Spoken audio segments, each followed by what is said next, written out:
Okay, well, welcome everybody who's joining us for our Downsizing Done Right virtual event. This is number 3 for us, hey?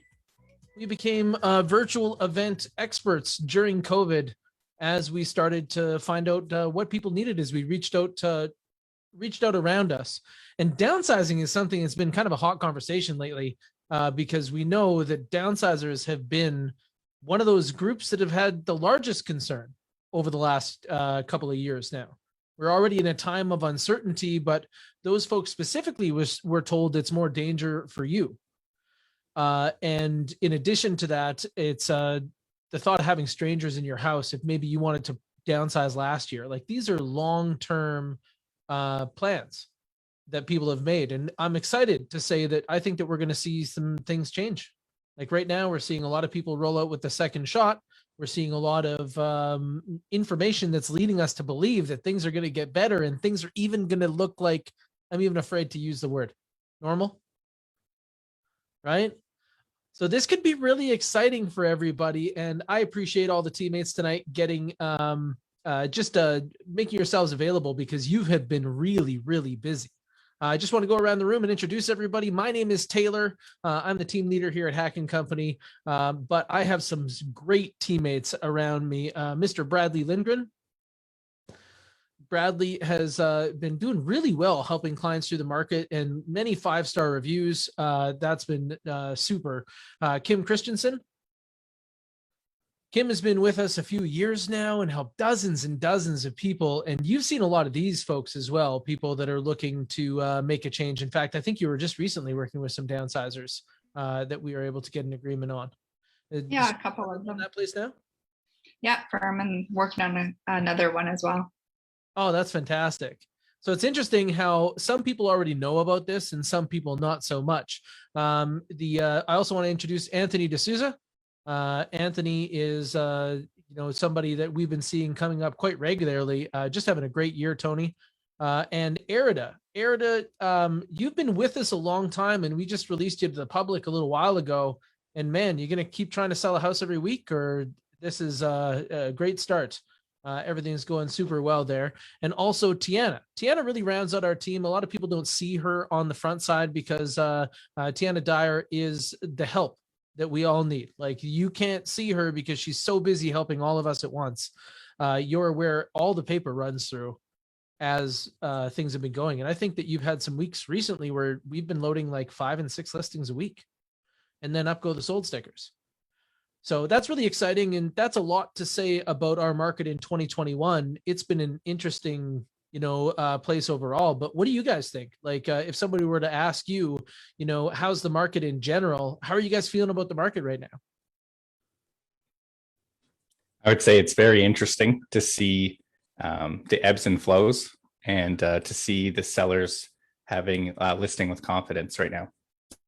Sellers are listening with confidence, like, especially in certain pockets of the market and specifically around downsizers. Most people are downsizing out of houses. We see a fragmented market right now, and it's not even necessarily that it's all the same for everybody. It's not just a good market. There are people that are doing well and then not. And when we think downsizers, a lot of them are downsizing out of houses and into condos.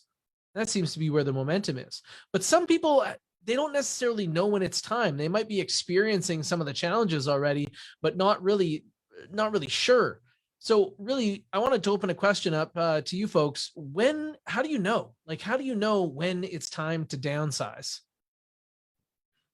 I think it's usually a pretty good time when you're cleaning a washer more than it's getting used. That's a good point. I think that there are several people that have been living in a house that was designed for like 2 or 3 times as many people as them. Maybe they had a family of 6 and now there's just 2 left, or maybe 3. That's a really good indicator. Also, when you're spending, when you want to be spending time traveling or, golfing, but you have all that yard work or snow shoveling to do and you don't, want to spend more time doing your hobbies instead. Yeah, totally. This is like the hobby you don't want, right? You'd rather be golfing and have somebody else take care of the grass, but meanwhile, you're doing the lawn maintenance at home instead of golfing. Yeah, I would definitely understand that. And then again, is it something where you're maintaining your lawn more than you're using it? Right? Anybody I'd say on that note, with Yeah, with travel opening back up, that's a great point, Kim. People might want to get out and see all the people they haven't seen in the last year. And so now that it's getting to that point where it might be safer to do so, I think a lot of people are going to want to start doing that. Yeah. Especially for those families that are still trying to get their legs under them, they might not be able to go to grandma, but grandma can come to them. And we're seeing a lot of that when we talk about how we've been helping people through COVID. A lot of people are using the words, I'm going home, right? Wherever home is seems to be where they're heading to be a little bit closer to family. So that's pretty interesting. Is there anything else that really makes people think it's time? I would say maybe parts of your home just become a challenge, like stairs, shoveling, just things that are maybe a safety hazard. Totally agree. Well, we're going to cover off a lot of things that should put some people that maybe have those issues on their mind kind of in a more informed position tonight. We're excited to bring back-to-back experts. We got some people here that have brought some cool stuff too. Like Bradley, what did Sharon bring? Do you have Sharon's? Nope, that's going to be Erida who's got Sharon's. Oh, sorry about that. No worries. So it's a wine by candlelight gift basket. So that's super exciting. Oh, was that the one that came with the picture? Yeah, there's a picture. Oh, cool. Yeah. That's awesome. So, with Sharon, she often puts the finishing touches on properties as they're coming to the market. So she really understands those decor items. So she brought a great wine by candlelight gift basket, as you mentioned there. And Kim, you're talking Cam and Jules, right? Yeah, Cam and Jules from the Buyer's Choice Home Inspection. Their husband and wife do a lovely job. Clients really love them, and they are Sony earbuds. Ooh, Samsung Galaxy Buds Live. That's awesome. And Tony, I think you were talking to Ryan King, right? Yeah, that's right. Ryan donated a gift card to Pip, which is a great breakfast brunch restaurant here in the heart of the city, right down where our office is on White Ave. And then I also have a gift card for Aspen Pharmacy from Sean McConnell. So Ryan is a great financial advisor that we work with regularly, recommend to a lot of clients. And Sean is the handyman, again, just does awesome work. Might have helped us around the office a couple of times. Hey, Taylor. Hey, we don't talk about that. Nobody talks about the time that I ran a motorized skateboard through the wall. But Sean responded very quickly and he did great work. And also Ryan is from Complete Retirement Solutions. And so for those people that are kind of considering downsizing as part of their retirement plan, it could be that whoever set up this plan is not around anymore, or it could be that they want a second opinion on how to action this. So we're going to be talking to Ryan tonight, and thank you so much for the gift. And I think Bradley was Ritzen Warshawski. Yeah, I've got a gift basket here. I can actually show you because this may be the last visual you get of it before I eat it all. This is the barbecue essentials / chillin' by the fire gift basket. It's got everything: s'mores, pretzels, local made barbecue sauces. Like, I got to stop talking about it. My mouth is watering, but thank you so much to Sean Warshawski for sending that over. And Sean Warshawski is the lawyer that's going to kind of oversee the process with us, because some of those folks are selling here and buying somewhere else. So we're going to break down into the details to help everybody feel prepared. Thank you for the gift basket. And when you have a second, Tiana, if you want to go by and save that from Bradley, we'd really appreciate it. So on the break, that's awesome. So thanks everybody for introducing some of these gifts. And do you want to touch on anything before we start bringing in our experts on things that you've seen in real estate lately that maybe our audience would be kind of interested in? Like, I think that the last time that some of the people that were watching maybe our last virtual event, the things that have changed since then, I didn't think that I would ever be in a lineup out in front of a listing, right? Who here has been in lineups in 2021 to see a house? All right. So that's pretty crazy. Is there anything else that you think is like a 2021 special? I'm getting really good at recognizing people from the top of their nose up. So it's definitely an interesting time to get to know people in that way. You've been working on your smizing? Smile with your eyes? It's all in the eyes. Yeah, totally. It's kind of weird in that case, especially for our business. Like we're so used to seeing everybody all the time. I think that I have to say that agents did a really good job during COVID.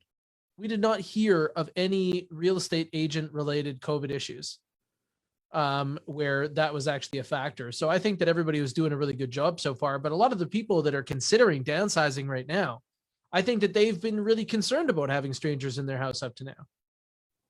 But it's been neat to see controls. That's another thing that's a 2020 special is health questions when you book showings. Yeah, it's definitely been good to kind of communicate that with our sellers. You know, we get a feel for their comfort level. There's different, options as far as like how cautious you want to be. And like, it's just nice to be able to accommodate that on every different level, especially when you're talking about, the potentially more vulnerable groups. So I got one final question. Why do you think now is the time to downsize? Tony, let's kick it off with you. First and foremost, it's a seller's market, so you should go with the flow. Perfect time to list your property. Yeah, it actually hasn't been a seller's market in the greater Edmonton area since oil was over $140 a barrel. So really, when you take a look at this, is this going to be something that continues? That's a question mark. I think that like my eye right now is on net migration. If we do not get more job announcements by the end of the year, that would show that it's going to be sustainable and more people are going to be moving to Alberta than leaving, this could be a limited time offer. Bradley, you were giving us some perspective. Now, earlier you were telling me that like the same. What year was it? Yeah, like the last time we've seen it even close to this would have been 2014. So like you're not lying when you say it's a potential limited time offer. It may be the kind of thing where it doesn't happen again for a little while, and we definitely like to be the ones who help you take advantage of it at the right time. I appreciate that. Who else has some perspective on why now is a good time? What's good now that vaccines are rolling out, lots of people are getting fully vaccinated. So, having people in your home, strangers viewing your home isn't as concerning as it was, last year. Opening up and, getting comfortable is around the corner. Yeah, I really think so. And with this many people staying off the market, I wonder what competition is going to be like as more people feel comfortable coming onto the market. Erida, what do you think? I would say that there's great deals in the downsizing market. So houses are doing really well, but the condo that someone may be moving to is having the opposite experience. Yeah, I've been doing these segments called Market Minutes that people may have seen on Facebook. And what I was recently doing is I was taking a look at, I think it was Foxborough and Sherwood Park. And over the last 30 days, it was averaging at 100% of list price. Meanwhile, I do an update on Oliver. And Oliver, it was not anywhere near that amount. I think that we actually saw that the average was like 94%, which is 6% difference from list to sale price. So you could go from selling in a place where you get full list price to buying in a place where you get a great deal. Am I hearing you right? Yeah, exactly. That's awesome. So we got a couple last prizes to announce. There is a monster Bluetooth speaker here, and I love these things. I don't know if you're a golfer, but every time I see somebody who's got tunes in their golf cart, I'm jealous. And that is from College Hunks. They're hauling junk, but also they're helping you move. So this is a moving company that will haul junk away, and they have a heart because they will make donations from the things that maybe you don't want to places like Bissell Center, I believe. So we really appreciate donating that monster Bluetooth speaker. And if you're looking at, enjoying your summer with people outside like we've been doing so far, I think that these Bluetooth speakers are awesome. Tiana, you also had the RSVP prize announcement. So we have a winner for these KlassCo chairs. Yes, we do. I know everyone's been so excited, including myself. I wish I could have entered. So yeah, we do have a winner, and it is Krista Blair. So congrats to Krista and Scott on winning those two KlassCo camping chairs. They're sweet. Literally, if you see these things unload at Costco, these padded camping chairs, it is like there were people waiting for these. Like the other departments just had people waiting for chairs. and in under 2 minutes, they're all gone. So I'm stoked for you guys to have these chairs. It's going to be awesome. You know what? It could be you make friends with the person with the Bluetooth speaker. This could get something going. You guys get the package for the fireside s'mores. This is turning That's into a mine. good time. You guys just need to team up in the comments in the virtual event here. We'll get this all set up. But I think it's time to bring in Sean McConnell. So thanks for joining us, teammates. We're going to see you a little back later. But first, we're going to talk to Sean McConnell. Then we're going to talk to Sharon Klassen about staging. Sean's going to talk to us about repairs around the house. And then we've got Ryan King in. So thanks so much. As these guys log off, we will switch up and bring in Sean.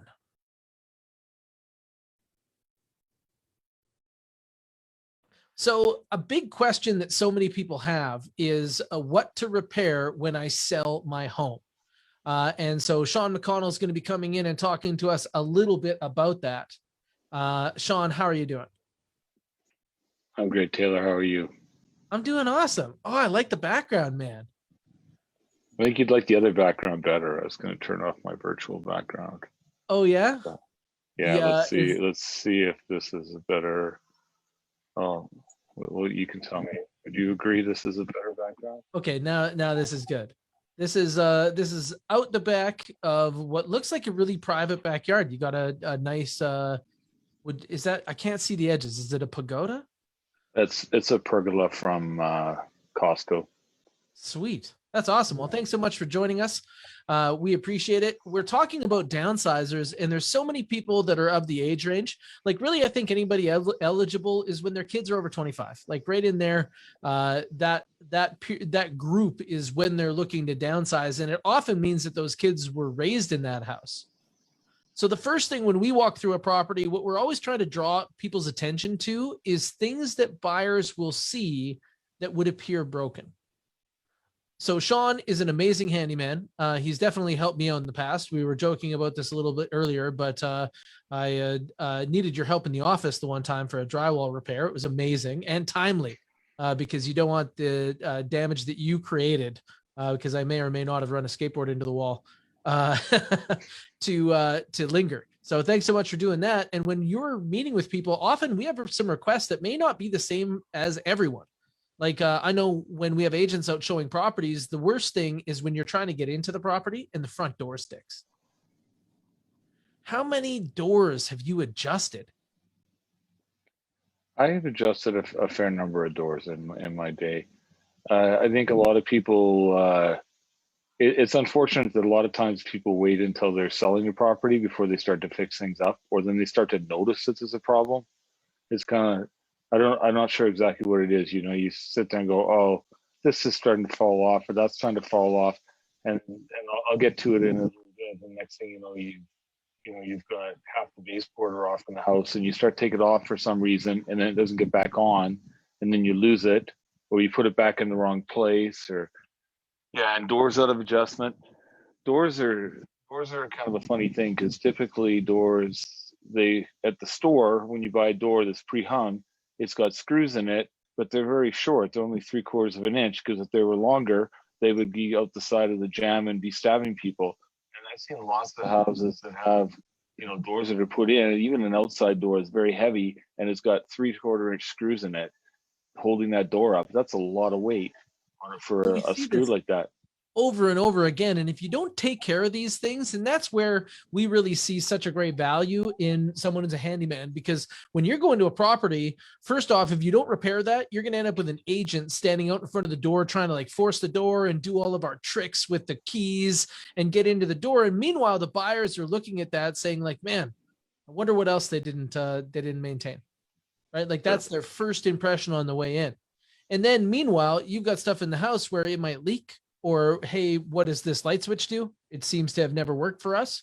But can you give us a sense of the other odd jobs that maybe people might not know that you do?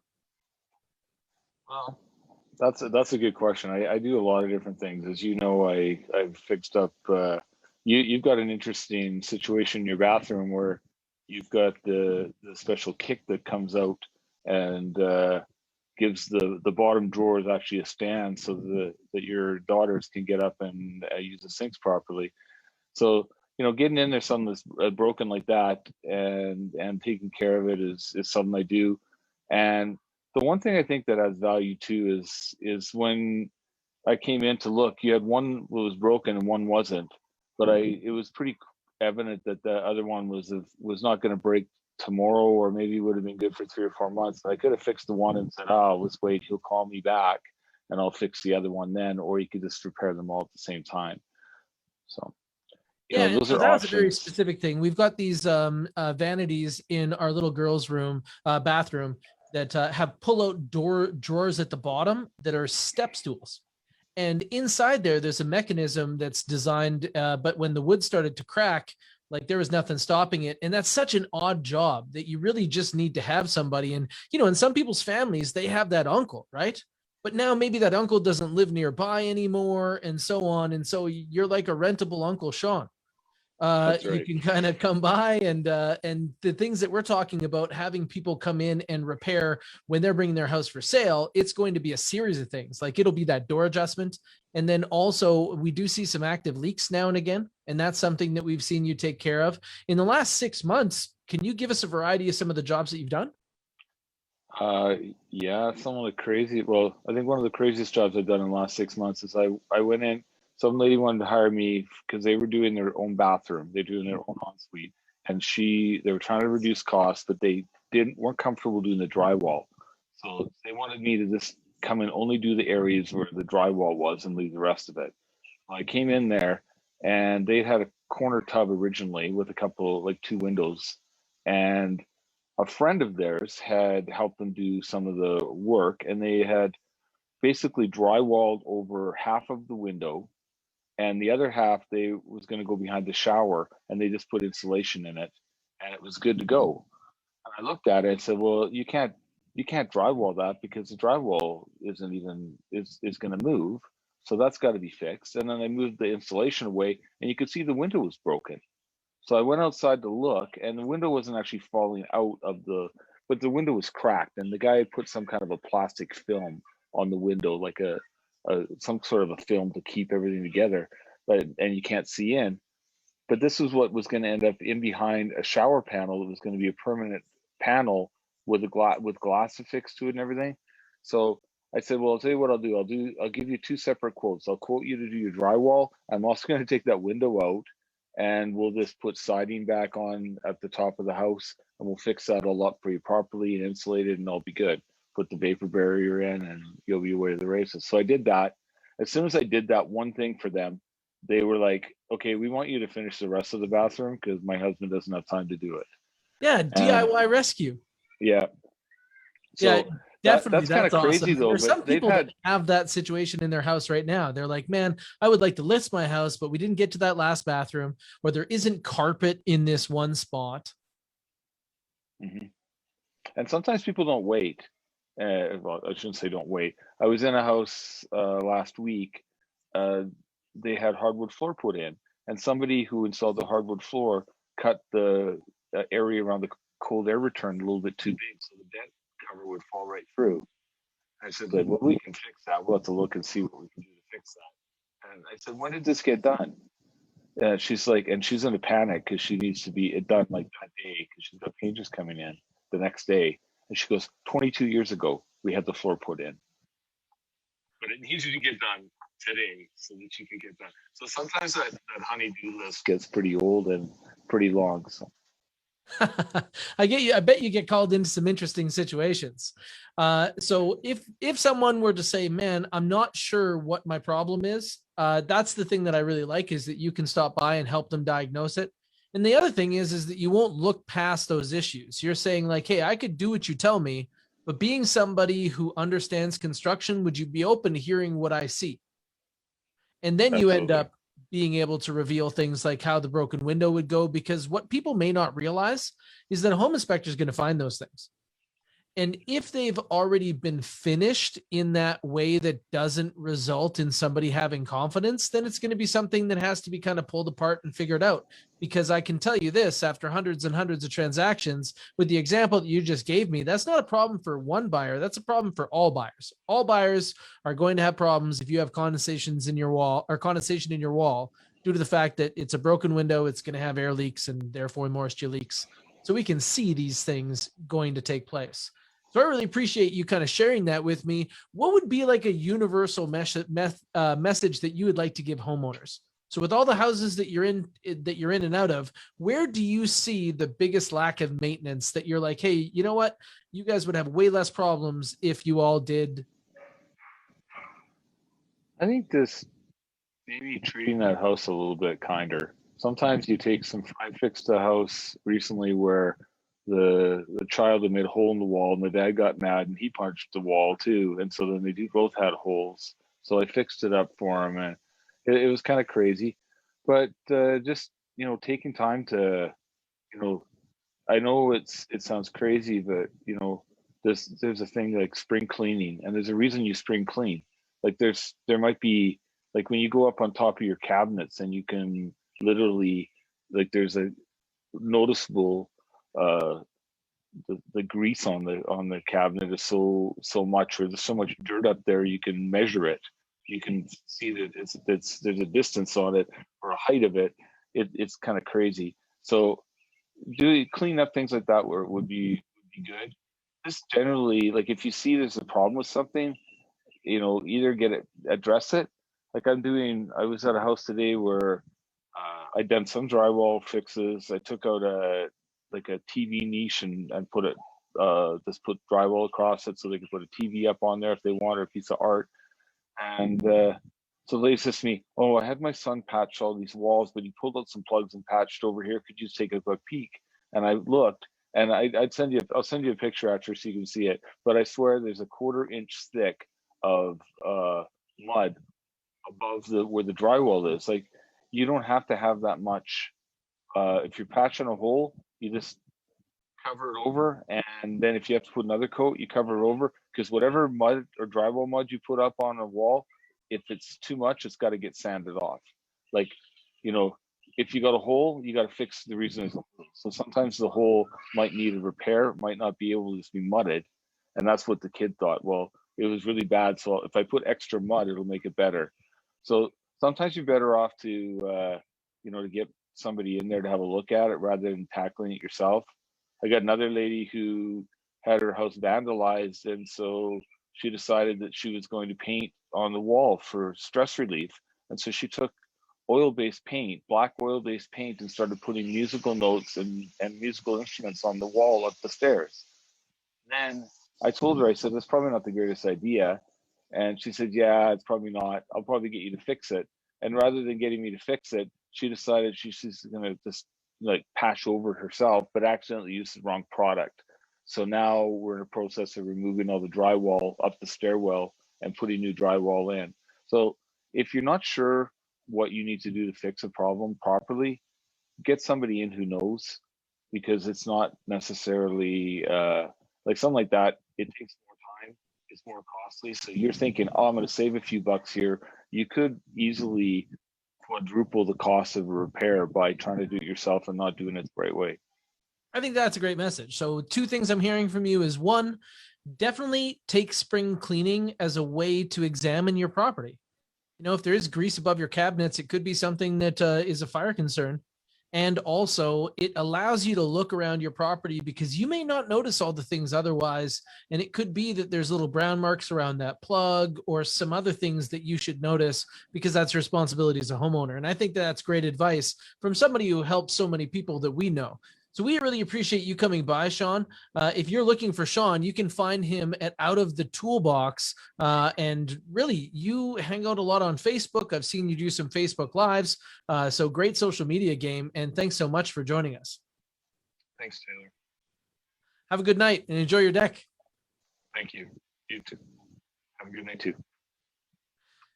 Thanks everybody for joining us so far. We are talking about downsizing done right. And so downsizing done right is a key element. And whenever you're preparing a property for sale, what you also want to know is, what do I need to do to get it show ready? How do I transition from my home to show home? And that's what we want to talk about now. We're going to bring in Sharon Klassen. And Sharon is a great trusted expert of ours. She is with KlassCo Interiors. Sharon's video is coming in right now. If you're just joining us, this is Downsizing Done Right. And we're going to be talking a little bit about show experience because this is such an important part and really important when it comes to the milestone of downsizers. Hi, Sharon. How are you? I am great, Taylor. How are you? I'm doing really well. Thanks so much for joining us. I appreciate that. Absolutely. I'm so excited. That's I'm excited too. It's great to have you here because I know that so many people have questions because when we talk to about people that are downsizing, a lot of times they've been in their house for quite a while. Absolutely. And, you know, I know that you're very specific when you talk to people about this milestone because a lot of people that do your job and what Sharon specializes in is show experience. You could call her a stager, a visual expert. But really, a lot of the people that come in, they're just going to use buzzwords. They're going to come in and say, listen, you got to declutter and you got to depersonalize. How do you feel about that? Well, and as you know, Taylor, I really don't like that word. To me, declutter, not only to myself, but to a lot of homeowners, declutter has a really negative connotation. And what I mean when I say that is that they shut off. When they hear, I want you to declutter, they're like, whoa, just a minute here. You have no idea what this stuff means to me, how long I've been collecting it, what I've paid for it, and all that kind of stuff. So they shut off when they hear declutter, okay? And but rather when we use words like you know, we need to make space for the new homeowner, the buyer, it all of a sudden just lightens that load and whatnot. And so yeah, I really like to be sensitive when and not use that word declutter. I think that that's so important because what I know is that here, the way that we get as many 5-star reviews as we do is that we appreciate that we don't buy and sell homes. It's our clients that buy and sell homes. It's our clients that need to understand what we know in a short order so that they can execute well on the largest piece of business of being a family. So taking a look at it from that aspect, I can really see that we see this commonly, like this is a milestone. So when we talk about making space for those new homeowners, what do you like to see? Can you maybe lead me through, you're walking into a kitchen, you're meeting with somebody the first time. So the first thing that you would do is talk to them maybe about what this transition would look like and give them some goals? Absolutely. I can do either a walk and talk consultation, which, you know, will take them through all the areas of their house with them. They make the notes as to what to do. But how I really like to do it, I like to have a handbook available. And I go through each room, making notes as to what needs to be done in each room. And that can be as simple as changing the light bulbs so that they're all the same warmth of light, which makes a huge difference. Thank you for saying that. I have to say that, like, being with buyers as they move through houses, and you go from like the warm glow of yellow light into a room that's like a stark white, and maybe it's like kind of dim in the stairwell. Yep. You can see two different houses, and one has great lighting and one doesn't. And that's actually the secret from show homes, right? Like when you walk into a builder show home, they normally have 300% of the amount of lighting that you are going to actually buy in the spec version of that house. Because they understand it works. So I appreciate that. You want nice, bright spaces that are consistent. Yep. Yeah, exactly. So it could be as simple as that. Or it could be, you know what? We really need to neutralize the color in this room. I understand that, you know, you raised your baby girl in this room. But it's still that pink. It's still that fuchsia. That your baby girl liked, which is now what, having her own kids. You and so let's neutralize it. And let's, just allow the people to see the space versus have the color glare at them. Yeah, So I can definitely see that. What we notice is that you lose more people with color than you gain. So even if they're going to make that room fuchsia, them making that room fuchsia is what they want when we call it a feature wall. It's like their stamp. It might be 2 shades off what you would have done. However, them doing it or making it their baby's room is what the activity they're looking for. So, traditionally they used to say real estate beige, and it kind of turned into real estate grayish. Yeah. Yeah, I actually have a list of what we call staging colors that work well. So I would definitely leave recommending a color as well, not just recommending that they paint that room, because I've also known it to be left that way, and you come back to do the staging a couple of weeks later and it's a lime green instead of the fuchsia. So they did change it. There's a change there. They painted it. Yeah. Yeah. So yeah, I leave them with a list of colors that would work. Well, I like that you do that, because honestly, what most of our clients are looking for when it comes to guidance is that they can feel comfortable and confident that they're spending their energy in the right place. They may think that they need to do everything in order to be show ready, but there actually might be like 5 out of 10 things that they should focus on. And if they did those really well, the other 5 wouldn't matter as much. Is that right? Absolutely. Yep. Yeah. You emphasize the good points, and showcasing is exactly that. Emphasizing your good features of the home and de-emphasizing the not so good points. Absolutely. Okay? You got to play up your strengths, right? We see some properties that, they fail on curb appeal. Somebody showing up to the house, it kind of looks like, I don't know. Like, especially when you see stuff like grass coming through the concrete. Like, even if the same crack was there that didn't have grass in it, like you took care of that, that's going to show differently to a prospective buyer. Or when we walk up to a house that's been just recently jet washed, like they get the power washer out there, the windows clean, that can really change how somebody feels. So when you think about curb appeal, where does your mind go first? Front door, yard. It should all be red? Absolutely. As in the color red?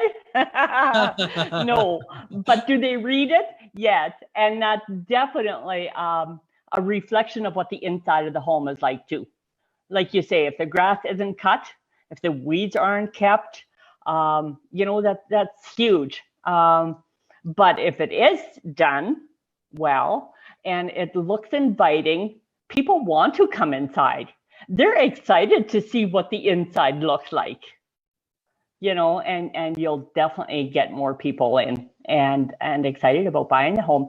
And once they do walk through that front door, they've got up to 5 seconds only, to make a decision whether they are going to purchase that home or like even put a bid in.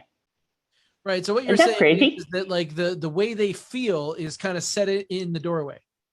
And then absolutely, the way they, it's almost like if they feel good about their house, there might be something later on that ruins it, right?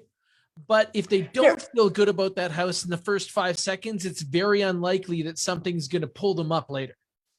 Absolutely. One of the historic fouls that I see is that you walk into a house and you can see evidence of pets like dog bowls near the front door.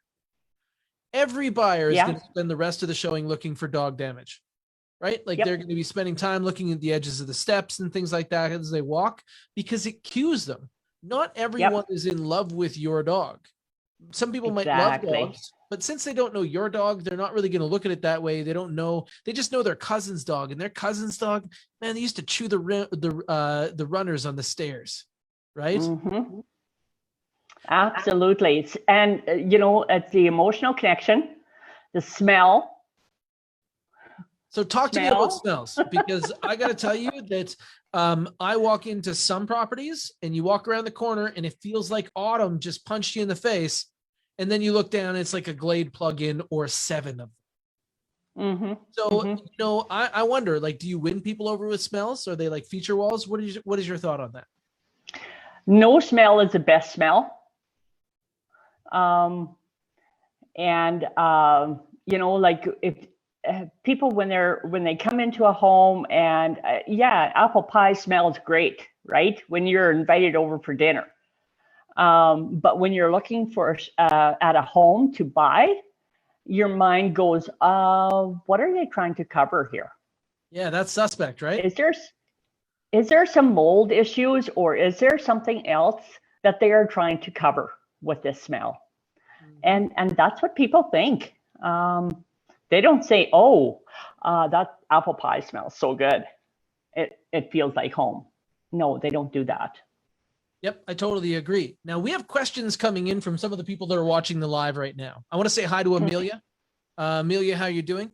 She is bringing us a question. Can you give us some idea of your recommended colors? Like for staging? Like for selling? Paint. Yeah, okay. Well, I've got a whole fan deck of them, actually. Thank you for that question, Amelia. That's a good one.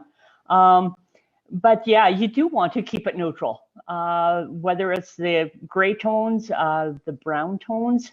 I mean, there's 50 shades of white. So I want to take you into the space mentally. So you're walking into a property and you're going to decide based on things like the finishing work and the trim and, you know, other accents in maybe the countertops or the floor. And then you're going to decide which side of the color palette you're going to. And right now I'm thinking you're going to be deciding between gray and beige. Am I right? Probably. Yep. And then when we say gray and beige, we're not saying gray and beige. We're actually saying, imagine white with 3 drops of gray or 3 drops of beige. Like it would be so close to white, but it can't be all the way white, because I've been to houses that have been whitewashed and they kind of feel terrifying. Like there's something weird about them. So or it could be 2 drops of gray, 2 drops of black and 1 drop of brown, you know, to get that grayish that you were talking about before, right? Right. And you're talking about like just off of white towards the gray palette or the beige palette. Yep. I would totally agree with that. I think that I think that really when a buyer walks through, it's going to feel comfortable, but what it's going to say to them is clean slate. Absolutely. And well maintained. Yeah, because you know what? Fresh paint definitely does stand out. Absolutely. Especially when it's professionally painted, everything's done really well. It makes the place feel well taken care of. Sometimes, like, not that it would smell like new paint, but it smells like something, you know, like there are elements to this. And I think that that's also what you're trying to touch on. So I appreciate the question, Amelia. Thank you so much. And we appreciate that you are joining us for a virtual event. We are also available for more information. So if you were enjoying this information and you wanted to engage Sharon and say, hey, listen, you were saying a walk and talk, why don't you come by my house? You were saying a paint consultation, why don't you come by my house? But there's also the full package where like maybe we're listing a vacant property. That's where you get almost like everything available at your tool disposal to kind of make an expression. So when you guys do full staging on empty homes, just in case anybody has already moved, already downsized, and now they have a vacant home. I know that when you walk into one of those large bungalows, like 1,500 square feet, where do you put the kitchen table? Like if they're open concept, these are the things that I find that buyers struggle with. What do you guys focus on when it's an empty home? Are you going to stage everywhere? Is it going to look like somebody lived there? Or is it just? Yes. And because they're buying the whole home.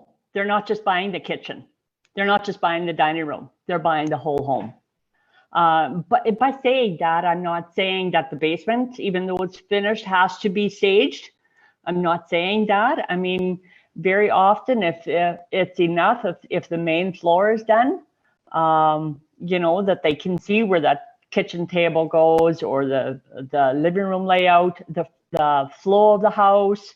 Okay, they get comfortable with that and they feel good with that upstairs. They don't necessarily have to have the basement done. But although we can do that as well. It just depends on the home, and I would say probably even the price point of the home. Like if your price point is 600,000 and up, yeah, I think the basement should have something in it to let the people know what they can do there. But if it's below that, right? You want them sorry, you want to get them excited. Like we know that totally. when somebody's zeroing in on a house, we know what questions help them frame whether or not this is it. Like if you ask them like, hey, when you have family over for the holidays, what does it look like in this home? Now, if Sharon has been there, this property is actually going to look inviting for that. They're going to be able to visualize it right now. And because it looks so clean, because you're not choosing a table, you're choosing the table because you have so many options, right? Like isn't, I think that you were telling me like 20,000 square feet of staging furniture? Yeah. Like not me personally, but it's available to me. That's what you have access to. And so yeah, making sure that the themes are right, it fits the ideal client perspective. That's what full staging looks like. Absolutely. But there's a spectrum in between. You can have Sharon just come and talk to you about what to do with your own things, about like which paint colors to choose. You can also talk to her about accent items. Like I don't think anybody has the right number of throw pillows, but you do. And so these things can make people feel better. And I can tell you that you're totally right. When somebody walks through a house, I can talk to them afterwards. And they might forget details about that house that I would think are super important, but they never forget how it made them feel. And that's absolutely staging. That emotional connection. And you got to remember too, like you touched on vacant staging and the importance of 85% of buyers are not visual people. They have no idea walking to an empty room, what that could actually look like. So there's nothing, absolutely nothing about an empty room that makes you fall in love. I totally agree. Right? Like the, you know what they say, no good story started with the salad. Right? Well, thank you so much for joining us today. I really appreciate you shedding some insight on, you know, I think that there's so many people that are visual, but can't make visual things. You got to lead them there. And you do such a good job doing that. And I really appreciate how you take care of our clients when you give them advice. That's why you're one of our trusted experts. And thank you, Sharon Klassen. If you're looking for her, you can find her at KlassCo Interiors. And through us, we have a great trusted expert list that you can find at hackandco.com/blog. And my name is Taylor. Thank you so much for coming by, and welcome everybody who's just joining us to Downsizing Done Right. Sharon, we appreciate you. Thank you for having me. I appreciate it. We'll talk again. You bet. Okay, and we are moving along, bringing expert after expert as we talk a little bit about how real estate is changing, how things have been moving in the greater Edmonton area over the last little while. But honestly, if you are downsizing, there's going to be something else that you have to keep in mind. And that's, what do you do with the proceeds? What do you do when you have proceeds coming your way? So I would like to introduce, as he's hooking up to the audio and the video, Mr. Ryan King from Complete Retirement Solutions. And we're going to be talking a little bit about what to do with those sale proceeds, because I know a lot of people have questions. You know, what do you do to make sure that this is efficient? What do you do to make sure that you're making good decisions with a large amount of money? Ryan, are you able to connect there? Okay, as he's troubleshooting, we will recap a little bit on, oh, there he is. Yep. Ryan King, Complete Retirement Solutions. Your video's looking sharp, man. Well, same to you. You're looking good. I think that eventually you'll have to go to the same barber as I do, but until then, I'm jealous. Exactly. Yeah, well, yeah. Well, that's I don't hear that very often, so thank you. I'll take that as a compliment. Huh? Yeah. Well, thanks so much for coming by and talking to us. We're talking about downsizers, and I really feel for the folks in this position, because some of them had these long-term plans and COVID just changed everything. Right. You know, they think that they might be getting closer to the grandkids, going to the beach, whatever they're going on to do next. And all of a sudden COVID says, actually, you guys specifically, you should stay home. Mm-hmm. You guys are at risk. It's a whammy. And now things are starting to change a little bit. So I imagine that we're probably going to have a few people that are more comfortable with strangers in their house. really excited about the seller's market in the greater Edmonton area. This would give them the chance to go with the flow. But now when they cash in on the Edmonton real estate market, what should they do? Well, yeah, first of all, it was quite a year, and we're not out of the woods yet, I don't think, but we're getting close. And I don't know if you saw any hockey recently, but the arenas are packed. The noise is beyond deafening, and it's like it never happened down there. So what should we do? Well, I think, do you remember this? I have a few little visuals here. I remember that from my childhood. Exactly. So tic-tac-toe. What's the point of this? You know, when you learn some of these the rules of the game, then you can apply it and it helps you win. And one of the things that we've noticed is very, very important for downsizing is it's completely different. The rules are different than when you are accumulating. And so that's really important. Taxes are usually deferred until you start making changes. And so, you know, you probably know this, Taylor, because you are fond of these kind of facts, but I recently learned that there are more folks that pass away coming down Mount Everest than actually going up. Did you know that? I didn't know this. So what is the point? Well, the point is you can't use the same mechanisms or the same strategies as you use in the accumulation phase. So it's very, very important to change gears. And just like this silly little tic-tac-toe, right, which was frustrating until you learned the rules. And then it's kind of boring because now you know the rules and you're always going to tie or play somebody that has no idea what's going on. I totally understand what you mean. Like, I think that most people have horrible house rules for Monopoly. Obviously, being that I'm in real estate, I might take Monopoly a little too seriously. But the same type of strategy is with jail. Like, technically, you're supposed to be able to collect rent in jail. So the strategy in the beginning is when you're on accumulation, you need to stay out of there. Right. But once the board is packed, jail becomes a safe haven. Yes. And that's something that it really parallels this to say, like, you know what, the game is changing at this part in the game. And if you use the same strategies as you do originally, you're not only going to not be getting done what you want, but you might actually be working against yourself. Well, that's right. And I mean, here's another little photo, which, okay. Hey, so, that's one of our trainees. Yeah, there you go. So that's Sir Hugo. And what is the point? Well, if you go home later on and you see Hugo and you say, hey, Ryan said that, you know what, he runs his dogs or walks his dogs 10 to 12 kilometers a day. Time to go, right? Hugo's going to look at you and think, probably not, right? Get me where's my skateboard? You know, I need a scooter, whatever the case is.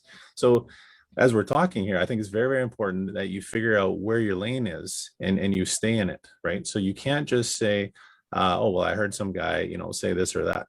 You know, it's like taking, you know, somebody else's medication. You know, that's just not a wise move generally to do, right? And so when you downsize and you might say, all right, well, the book says I should max out my RRSP and I never have, so now I can because I got a chunk of change, you know. Well, that could be one of the big mistakes because you're taking money from a house that is, if it's your primary, tax-free and putting it into a vehicle that is going to have some serious future tax implications, right? This is exactly why you're on our trusted expert list, because there's so many people that are using general advice for specific situations that don't apply to them. That's right. Because I think the downsizers are a minority in the real estate market, and that might mean that they're a minority when it comes to investment advice. So the majority of the investment advice doesn't fit. No, that's right. And it is not one brush for all, right? And yet, sadly, many of the, you know, tools or the marketing messages in this industry is geared for just that, right? And now you mentioned jail. So one of my first mistakes that we see here is equity jail. Okay. So we had a gal, and sometimes it's easier to learn what to do by what not to do, right? And so we work with this couple, and actually, we met her just after her husband had passed away. And so she was in the process of downsizing, and with some of the insurance proceeds that she happened to get, which was $500,000, sounds like a lot of money, almost immediately, she turned around and gave her son $100,000 for a down payment and to help him get into a house, right? Now, it was going to be short term.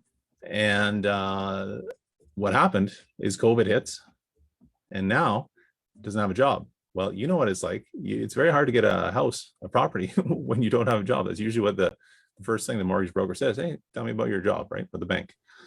And so the point is, sadly now the equity is in jail and she's watching it and she doesn't have a lot of extra. And so it's very, very stressful right now. And, stressful for her son. It's stress, it's a bad spot. So equity jail is real. And, so am I saying don't help out the kids? No, not at all. But you got to make sure the right timing of this, right? And you got to make sure that you're willing to, pay the price. And at the moment, the price includes some higher stress than it probably needed to be for her. You know what? That's something that's really meaningful to us when it comes to starting this process with our clients. This is a transition that not as many people look forward to as upgrading. They often wonder if it's the right time. And then the obstacles to understanding are normally what slows them down. And that's what I'm really worried about, is that this current market might be a limited time where we're in this seller cycle, considering it's been uncommon over the last decade. Sure. So taking a look at that and saying, okay, we need to help you make decisions faster so that you get a better understanding. And I like your approach. You're saying that first, what we need to do is measure before we manage. If we don't observe your situation well, then we're not going to manage it well. And when what you expect and what's happening in your life is different, that's like all the anxiety. That's right. That's right. And I think that would be the thing that we hear back the most from this specific community of downsizers, is that, you know what, they've normally had other real estate transactions, and what they're looking for is a great result, and they're okay taking it step by step, provided that it's smooth. Mm-hmm. Yeah, smooth and calculated. And one of our favorite things to bring to this scenario is a cash shock absorber, right? And so there are going to be things, and you say, well, maybe COVID's over now, or maybe it isn't, who knows? But guess what? There's always something. And I don't think it's wise to proceed thinking, you know what, we've got everything taken care of. There's always going to be some challenges, right? And we have learned in this that liquidity is truly king. And if you don't have it, you don't have a lot of sleep either at night, generally. Yeah, you know what? Like whenever you don't have options is when you have problems. That's right. And I think that's the thing, is liquidity gives us options. And we're seeing a lot of examples. A lot of the really large investors out there are very basically in cash right now. And that's because it allows them to adapt to an unknown tomorrow. We're not really sure how the 20s are going to shake out. But right now, it kind of looks like they're going to be the roaring 20s. Oh, yeah. Do you have a crystal ball at this point, or what do you see? Well, we're always very, bullish or very optimistic. Not on the entire scene, right? But part of our investment philosophy is, would include a pie chart, which is to say, okay, if your income is from Canada and all your real estate is in Canada, let alone Western Canada, for a lot of people, it also includes then all their investments are based in Canada. We have a hometown bias, right? Understandably, but the reality is that the Canadian stock market brings a very, very small piece of the pie compared to the rest of the world. And so, what am I saying there is, like even this, if I said to you, hey, I'll give you $100 for every Canadian public company that you can list, right? Well, I doubt you'll get past 20 of them, right? You get the banks, the insurance companies, then you start petering out. You say, is energy even a thing anymore? And so what is the point? Do I hate Canada? No, not at all. We love Canada, but we just don't want to get so, zealous. And that's all we're looking at, when Canada only brings about 3% of the entire world market. And so are we saying African gold mines? No. We don't want African gold mines either, right? So somewhere in the middle. But anyway, we're very confident. You know what? For us, it's always about the entrepreneurs, right? We love serving entrepreneurs in the local area. We find there's not a lot of support for them, and so that's one of the things that we're really geared to help entrepreneurs. And you take these companies, it's just entrepreneurs on steroids. And so anyway, so yeah, we're very, I think we're positive because we maintain the discipline of saying, okay, well, let's make sure we have a year or two, in liquidity. That's very easy to get to. Also, let's talk about what I would call the retirement income. It's kind of like a bar graph, but it has to do with pensions. And, there's 3 types of pensions, and this gives people a lot of comfort as well, or it can anyway. You've got the public pension, which includes the government things. So that's CPP, that's OAS, and the GIS. And you say, well, Ryan, listen, I'm 35, 40. Do I think CPP is going to be there for me down the road? Don't know. So we could plan for it, and we could plan not, right, to have that included. And so when you do things like that, it really helps pave the way. Then you consider the CPP or some of these other government benefits, icing on the cake. But we've also seen that the government doesn't seem to have a problem going into debt. And so we know that CPP and any of these public pensions are a huge, huge anchor for many Canadians. And for too many of them, that's all that they have to live on, right? So then there's the private pensions, and that would be the second stage. And then the third one, which is I just call it build your own. And so when you have a cash flow that you can depend on, and some of these, they can deplete the account and yet they're still guaranteed to pay out. That is interesting for folks. And so that's why we can say, yeah, we're very confident, because with our independent model, you know what, if one branch doesn't have something, we go to another one, right? It's not like I have a one bank logo behind me, and guess what, everything I'm going to say to you is going to be solved that way, right? It just, we feel you have to have a lot of different options to have a lot of different options. Well, I really appreciate you summarizing that, and also sharing with us tonight. I like the idea that you broke down some of these into fundamentals, because I think that's a key element. And what I'm hearing most from you is that it comes from discussions. Yeah. So you start with a great discussion about how somebody sees their future going, and then you say, okay, we're going to make plan A, B, and C. And then after that, there's still 23 more letters. Exactly. And we're not going to go through all 23, right? But at least we know that they're there. And that to me, makes why we can be confident and optimistic about what's coming along the path, because we don't know what's coming, but we're planning for something, and that will make a big difference. I appreciate that. And I appreciate you sharing with us tonight. This is Ryan King from Complete Retirement Solutions. He was talking a little bit about what to do with your house proceeds, but what we know is that it starts with having the discussion.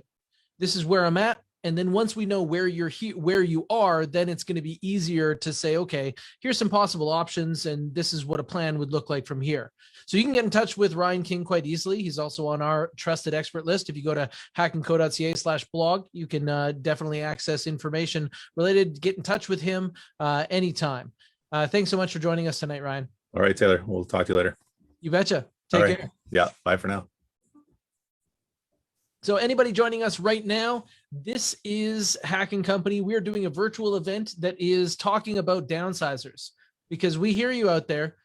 We know that it's been uncertain. You need some more information. So let's bring all the teammates back in here and have a little bit more of a discussion. Oh, you know what? I brought Jules in here by accident. So my apologies, Jules. I brought you in early. I'm going to come back for you. And I am not sure if I can make this change. Yes, I can. All right. So sorry about that, Jules. We will talk to you in a little bit here. And thanks everybody for joining. So how are you guys doing so far tonight? I know there's been some questions coming through, and we appreciate that. And also appreciate you guys are available to talk to anybody who wants to talk about their situation. Like, they could easily call our fast agent hotline, and we could definitely get them some more information. So if you're looking right now and you're saying, man, I wonder how this applies to my situation, you can dial 780-909-6770, get in touch with one of our teammates here, and we can talk to you a little bit about what you would need, what you would want to know. So one of the things that I think that everybody wants to know is, what makes buyers pay the most?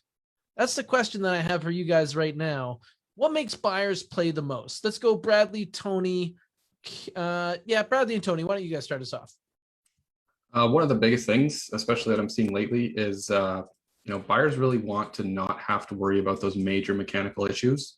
If they're walking through your house and there's clear evidence of recently done shingles, the furnace is newer, water tank is newer, like things like that are big selling features to buyers in today's market. It's so interesting how sensitive they are to the major mechanical, because it's not easy for the people that are downsizing to get a good understanding of what buyers are going through, because they're in such different areas. Like our primary client profile is families with kids. And when they're coming forth, normally they're stretching for the down payment. They got the down payment and the deposit. Maybe they sold something and the market hasn't been so awesome over the last 5 years, so they're barely making it together. And then they come into a house and it's evident it needs windows. Windows are the biggest one, right? Like if you end up with, like, let's say you walk through a house and 6 seals are cracked. Now that family's looking up at the potential cost of that. And that's going to be a very difficult to kind of cover off there. I think that that's probably why they're looking at that major mechanical. Hey, Bradley? Definitely. Tony, what do you see? I would say that people are looking for fully finished homes. So completely move-in ready, fully finished top to bottom, especially with the rise in construction costs these days. Buyers seem to be really want to have a complete home that they don't need to do anything to in the next little while. So with everybody kind of focused on doing these jobs, Kim, what do you think is like maybe a job that doesn't cost that much to do that would make a big result given the buyers that you've shown properties to? Yeah, so showing experience plays a big factor. So just making sure your home is clean and organized. It doesn't cost a lot to do that, but it could cost you a little bit in the end if it's, people go in there and they can't see past that. So showing experience is pretty important. Man, it's like they forget everything you say, they forget everything you do, but they never forget how you make them feel. Like even when it's the not the right option for those clients. Even when you're like, hey, listen, that other house was better. If this one feels good, that's a tough argument. Because the last part of the decision is always emotional, right? But on the way in, you got to feel good about it. You got to do all your homework. You got to have your checks and balances. Erida, what do you think? What do you think would be like a low cost or no cost thing that you could do to make buyers pay more? I would say, if you have any documents that show warranties or information about like improvements that have been done, just leaving them accessible to buyers. So, when people go through the home, maybe leaving them out on the table for people to access and see. Man, that just doesn't get as done as much as it does has in the past. Can we put that information out front and center? Because it could be that the buyers that are coming through just left another transaction because of a failed home inspection. And when they see the binder of house love on your kitchen table, I think that really says things. Or, you know what? If like right now, it's the time to show off all the care that you've put into your outside as well. So, if you're one of those folks that spends a lot of time in the yard, this is the prime time for people to be able to see that too. So let's dial back. We were talking a little bit earlier about the stuff that we see in real estate. So is there anything that when you guys are showing houses makes your toes curl? Is there anything that you're like, oh man, not another one? Over the last year and a half, especially, it's been really interesting to see, the varying levels of comfort of buyers and sellers. Like I've been through a couple of places where, it was a more vulnerable group that was selling the house and they stayed for the entire showing. So kind of have a house full of people, everybody's worried about getting close. So you're navigating, we're in this room, so you go over there. And it's just been, something that has been especially difficult with, the COVID-19 situation. Okay, so you go into a house and what's that experience like? I don't think that many people know that. So normally when you're showing houses, no one is there. What is the difference of when people are there? Like you were saying before, that when a house feels good, it's hard to argue with that. And it's really hard to feel good in a house where you feel like you're intruding. You want people to feel like they could live here, not like you're, holding up somebody's dinner. So it's definitely a big atmosphere changer and something that a lot of buyers are pretty sensitive to. It's also weird from a standpoint where you feel like if you bought the place, they'd still be there. You're like, I don't know you well enough for this. Or worse, like where would they go? They didn't have anywhere to go during the showing. What if we buy this place out from under them? You know, there's Kind of it feel just doesn't bad. feel good. The other side of it, though, is that there are certain things that need to take place for somebody to place an offer. And if you're going into a house where the sellers are there, you don't feel like somebody evaluating a property to be your home. You feel like a guest in their home. Now, as a guest, do you feel comfortable looking in the storage spaces? You know, pop open the linen closet and poke your head in? No? Exactly. So I want you to know that the likelihood of selling your property if you attend showings is super low, because you would have to get somebody who is able to overcome those obstacles. And that's very difficult when you take a look at like building that show experience. Now, there's also when like a house feels gross. Kim, we were talking about this. Yeah, so it goes kind of in hand with showing experience. You know, with especially right now, everyone's kind of more sensitive to cleanliness. So just make sure everything, you know, is as clean as is clean. It makes a big difference. And like I said, a lot of people are pretty sensitive to that right now. So the cleanliness is important. Yeah, it's like a mental cue. Like you've been so focused on sanitizing and anything dirty might be dangerous. And then you walk into a place and you're like, oh my God, did you just see that? It's weird, right? Yeah. And people can't really see past it. And the reason that they don't have to is because the competitor down the road that's offering a similar house, they like clean the kitchen with a toothbrush. Like there's some good competition out there right now. And it would be tough to overcome from that. Like Tony, I know that you had a showing where you were stepping over stuff. Yeah, it's too bad. This house didn't have many pictures of the inside because when we went there, we found out why. It was pretty much wall-to-wall stuff. And you could tell that there was pride of ownership in terms of like the windows were replaced and, you know, the mechanical was newer. But the clients we walked through were so fixated on everything that was in the house. And it's like, oh, why do they have this and that? They didn't even notice the windows. And I was like, hey guys, this could be the house for you. And they're like, no. And I was like, it could be. And they're like, we didn't see it. They were just so focused on all the stuff. And it was like, I'm not the biggest guy, I'm not the smallest guy, but it was hard walking through the hallways in that place. Yeah, I think that's one of the things that gets looked past with show experience is the fact that when you live in a house, you're really just moving from one spot to another spot to sit down. Whereas when you're showing houses, there's laneways.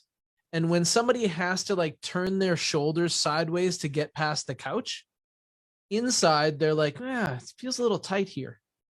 And so respecting the laneways is something that's key. And also nobody ever walks up to a full closet and they're like, wow, look how much stuff they got in there, you know?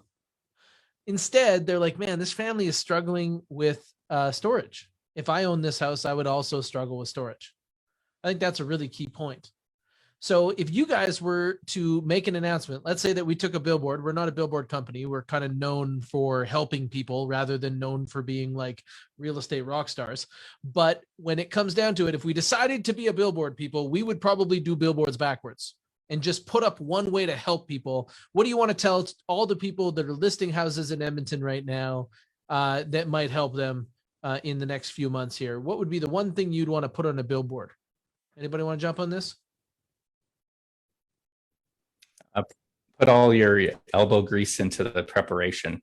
Like really get behind getting your house listed, because that effort you put in is really going to make a big difference on game day. Oh yeah, and picture day. Like those pictures, if they're with us, they're going to be seen tens of thousands of times. Like dial it up to 12 for picture day, dial it to like 9 for showings, and your house is going to have a sold sticker. You do all the work initially, and then you don't have to go through showings. Like I can't remember if we've done more than this, but I think the most showings we've ever put through a house is almost 70. Could you imagine a family with 4 kids leaving their house to go for dinner and accommodate 64 or some showings? Like when we broke 50, I sent her some flowers. And, like we brought all the people. There's something, we still have some work to do to solve here, but we know that we're driving traffic. So I really think that that's one of the roughest positions is when you're just a little over the market and the people keep showing up and you're like, where's my offer? That's a tough one. So that's what I would want to say is like, you know what? Make sure that you're solving, like list your house to solve the market for the highest price that it will bear.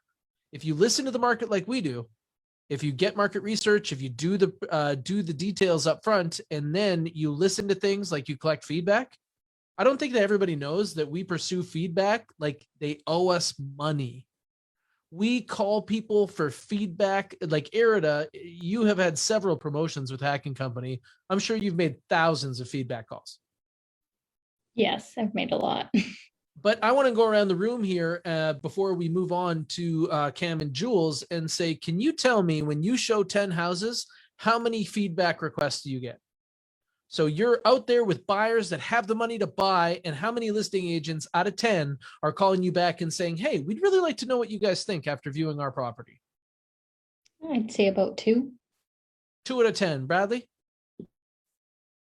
Yeah, probably around that 2 mark. You do get a automatic notification sometimes, but I mean, that's easy to ignore. Like it's hard to pay attention to every little notification, and then there's not an actual reach out. You know, it's difficult to give that feedback. Yeah, you know what? When it comes down to that, like sometimes it's even about the same effort. Like they're sending you like a text that's like, did you like this house? And your response is no, right? But that's not the feedback questions that we ask. We ask, how did your showing go? We ask, is this in your top 3? What else can you tell us about other properties that were priced similarly? There's some details here that are getting us better responses. And I think it's guiding more of our clients through the market. Is there anything else that you would want everyone else to know?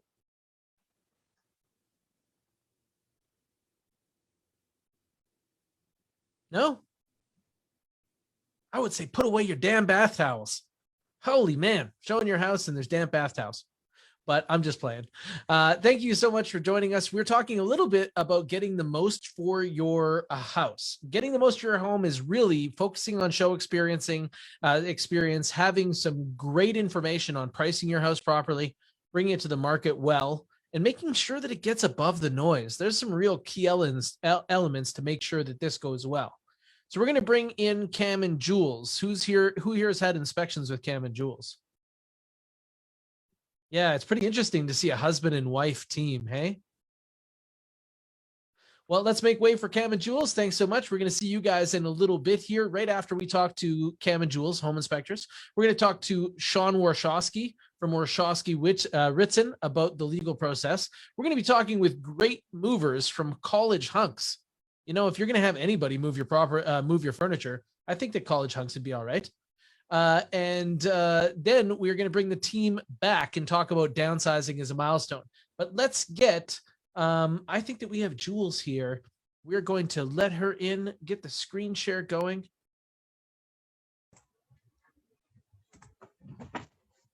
Jules, and Cam, we got you both. Yeah, we're tag teaming. Hey, wait a second. Is this live from a home inspection? No. Okay. I'm just playing with you guys. Super good to see you. And thank you so much. I think that when we're talking about Cam and Jules from a Buyer's Choice Home Inspections, everybody on our team would agree that one of the best things about a high quality home inspector is the explanations they give. So thank you so kindly for giving great advice to our clients as they go through something that many times they find stressful. You're welcome. Now we're talking about this group of downsizers, these people that may not have been out in the last 18 months very much because they were told it was too dangerous to go outside. Now they're thinking about having strangers in their home. But when you get all amped up inside to get your house in the market, to go through this transition, all of a sudden you bring it, you kind of bite all your nails off during the process of bringing it to the market, wondering what's going to happen. Then you bring an offer and they say, hey, listen, tomorrow there's a home inspection. Immediately your stomach sinks and you're about to go for the final exam, right? So do you guys know how feared you are? You look really friendly, but you're some of the scariest people that sellers know. We cut our horns off, for interviews like this. It's when we go to the home inspections, they come back, grow back on. Yeah, I see that. That's my negotiation horns. And you and I go to the same barber. He uses he buzzes off the top and then he pulls out the big hot iron and he works off the horns. So if we're talking to sellers about how the things that they should know because they're going to have a home inspection upcoming, what would you want more sellers to know? Let's say that it was your aunt who's downsizing. and you're like, you know what, you're going to come up to a home inspection. Here's the key elements to think about. One of the easiest things that a seller can do, and it's a safety recommendation or it's a safety concern that we'll always note on an inspection, are their smoke and carbon monoxide detectors, are they up to date? Are they even there? Are the batteries missing out of them? Did they expire 5 years ago? You know, if they have a gas fireplace or a gas stove on the main floor, do they have a carbon monoxide detector somewhere in that area? And if they don't, or if they're all expired, or if we can't see an expiration date, we have to call it out. And that becomes, it's not, I don't want to say it's a red flag, but it always gets noted as a safety concern for a buyer. So it's a cheap, easy fix for every home seller to just make sure that those are all up to date and labeled with a date. Would be the first thing. Yeah. I'll let you jump in for a minute. Okay. Another thing is the mechanical side of things. They're going to be looking into the furnace and hot water tank.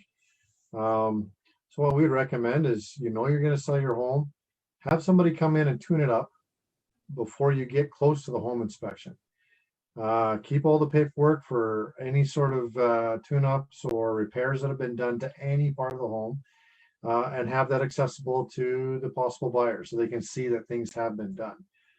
If you find out from somebody that has done a tune-up on the fire or the furnace or something, or even any mechanical part of the house, and they turn around and say, you know what, it's getting close to being old, or there's a lot of repairs that need to be done, then we recommend go out and get 2 or 3 quotes from different companies. And then you can bring that back, and you can once again bring that forward to your potential buyer. And when they come back and say, oh yeah, we saw the furnace is shot, it's going to cost $20,000. You can turn around and go, I've got 3 quotes here. One's for 5, one's for 6, and one's for 7. So we've priced our house accordingly because of that. So it just helps you to get yourself into a better position. Roof. Make sure your gutters are clean. The outside of the house, keep it tidy. Cut your trees or bushes back a little bit. I know that real estate agents are probably talking to you about that already. It's no different on the outside as it is on the inside. So first appearances make a big difference. So the home inspector shows up and sees that it's hasn't been cut in 2 or 3 months, and everything's overgrown the roof. We kind of know what we're expecting on the inside, because usually the inside and the outside coincide. So little things like that help to keep things in line and have people feel like things aren't going to be a mess when they walk in.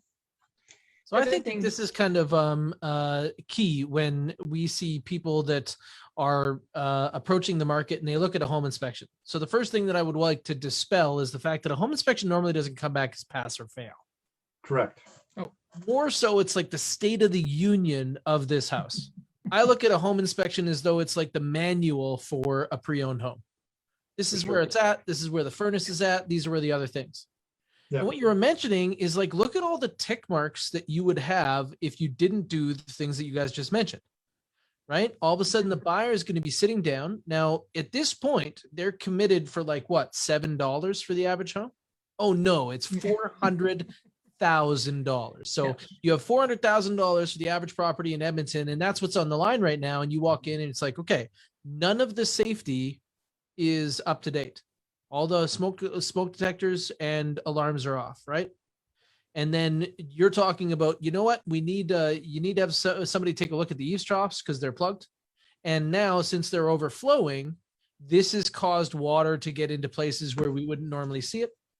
And now you know that when you're going inside, you're going to be looking at the attic a little bit differently, right? Yeah. Yep. Attic and structure both, yeah. So see how if it smells like fire, you're actually going to end up with a home inspection that's looking for trouble. Whereas if you guys show up and you're like, well, you know what? Everything's clean on the outside. It looks like it's well maintained.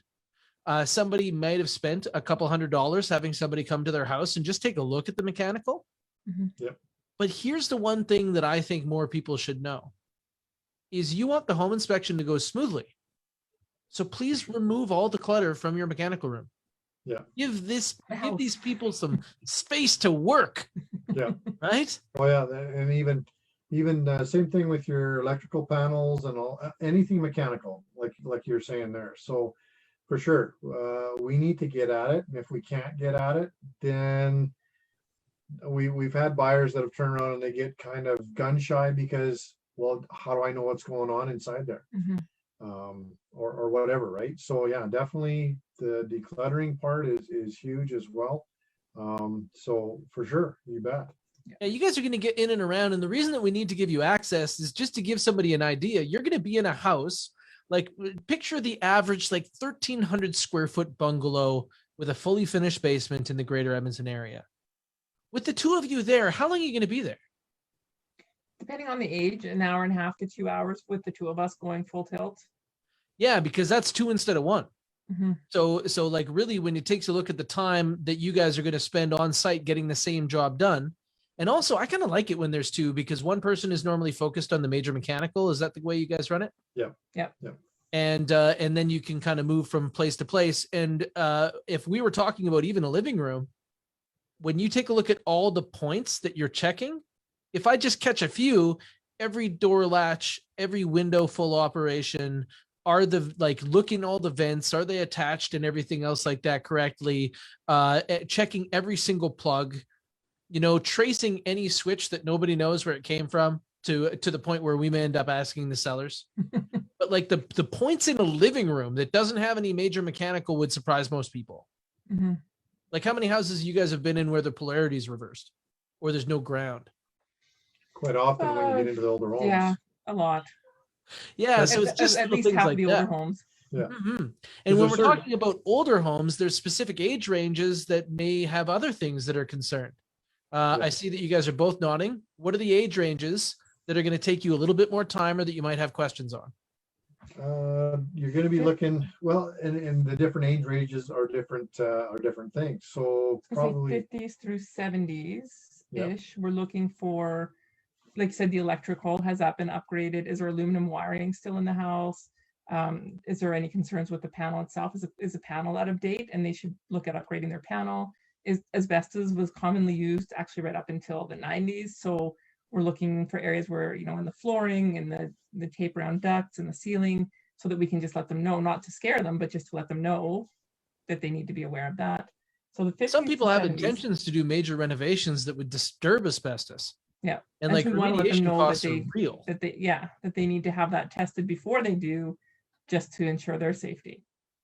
Absolutely. So then we're what? from the 70s to about the mid 90s, there was the polybutylene piping that was used in the houses. So poly B has been something that comes up a lot. And you know, a lot of people don't know how to take it. So right now, if we have somebody watching this virtual event, they're thinking about downsizing, and you tell them, hey, you know what? You got to go down to the mechanical room. You're going to see where you have all the pipes running off the manifold. And if you notice those like a medium gray color, now you should have a closer look. Yeah. Right. So talk to us. This is something that I was praising you for initially. When you go into a house that has poly B, do we just pack up and leave? No. I mean, once again, it and that's the thing is we get asked, okay, so what's the price on that to replace that, or what's the issues? Once again, that all really depends on the client. Some clients, they're coming in, like you said, they're looking to do major renos and whatever else. Depends on the home. Does the home actually have in a bungalow? Does it have drop down ceiling? If so, unfinished. Yeah, or finished, because if it's got drop down ceiling, everything's accessible. So you can open things up. It makes a plumber's job that much easier. If you're in a completely finished home, okay, we got a few things we got to look at that are a little bit different. So it really depends on the client, the budget that they have, and what they're looking to do with it. So the other part of it is the insurance companies. The insurance companies are the ones that are basically giving the big pushback on that because of the potential for issues down the road, and they don't want to be fitting a bill for any sort of issues. So we always recommend phone your insurance company first, find out what they are looking for with this type of piping. Because there's some insurance companies that I've chatted with, they don't care. Others, they want nothing to do with it. Some are okay with it.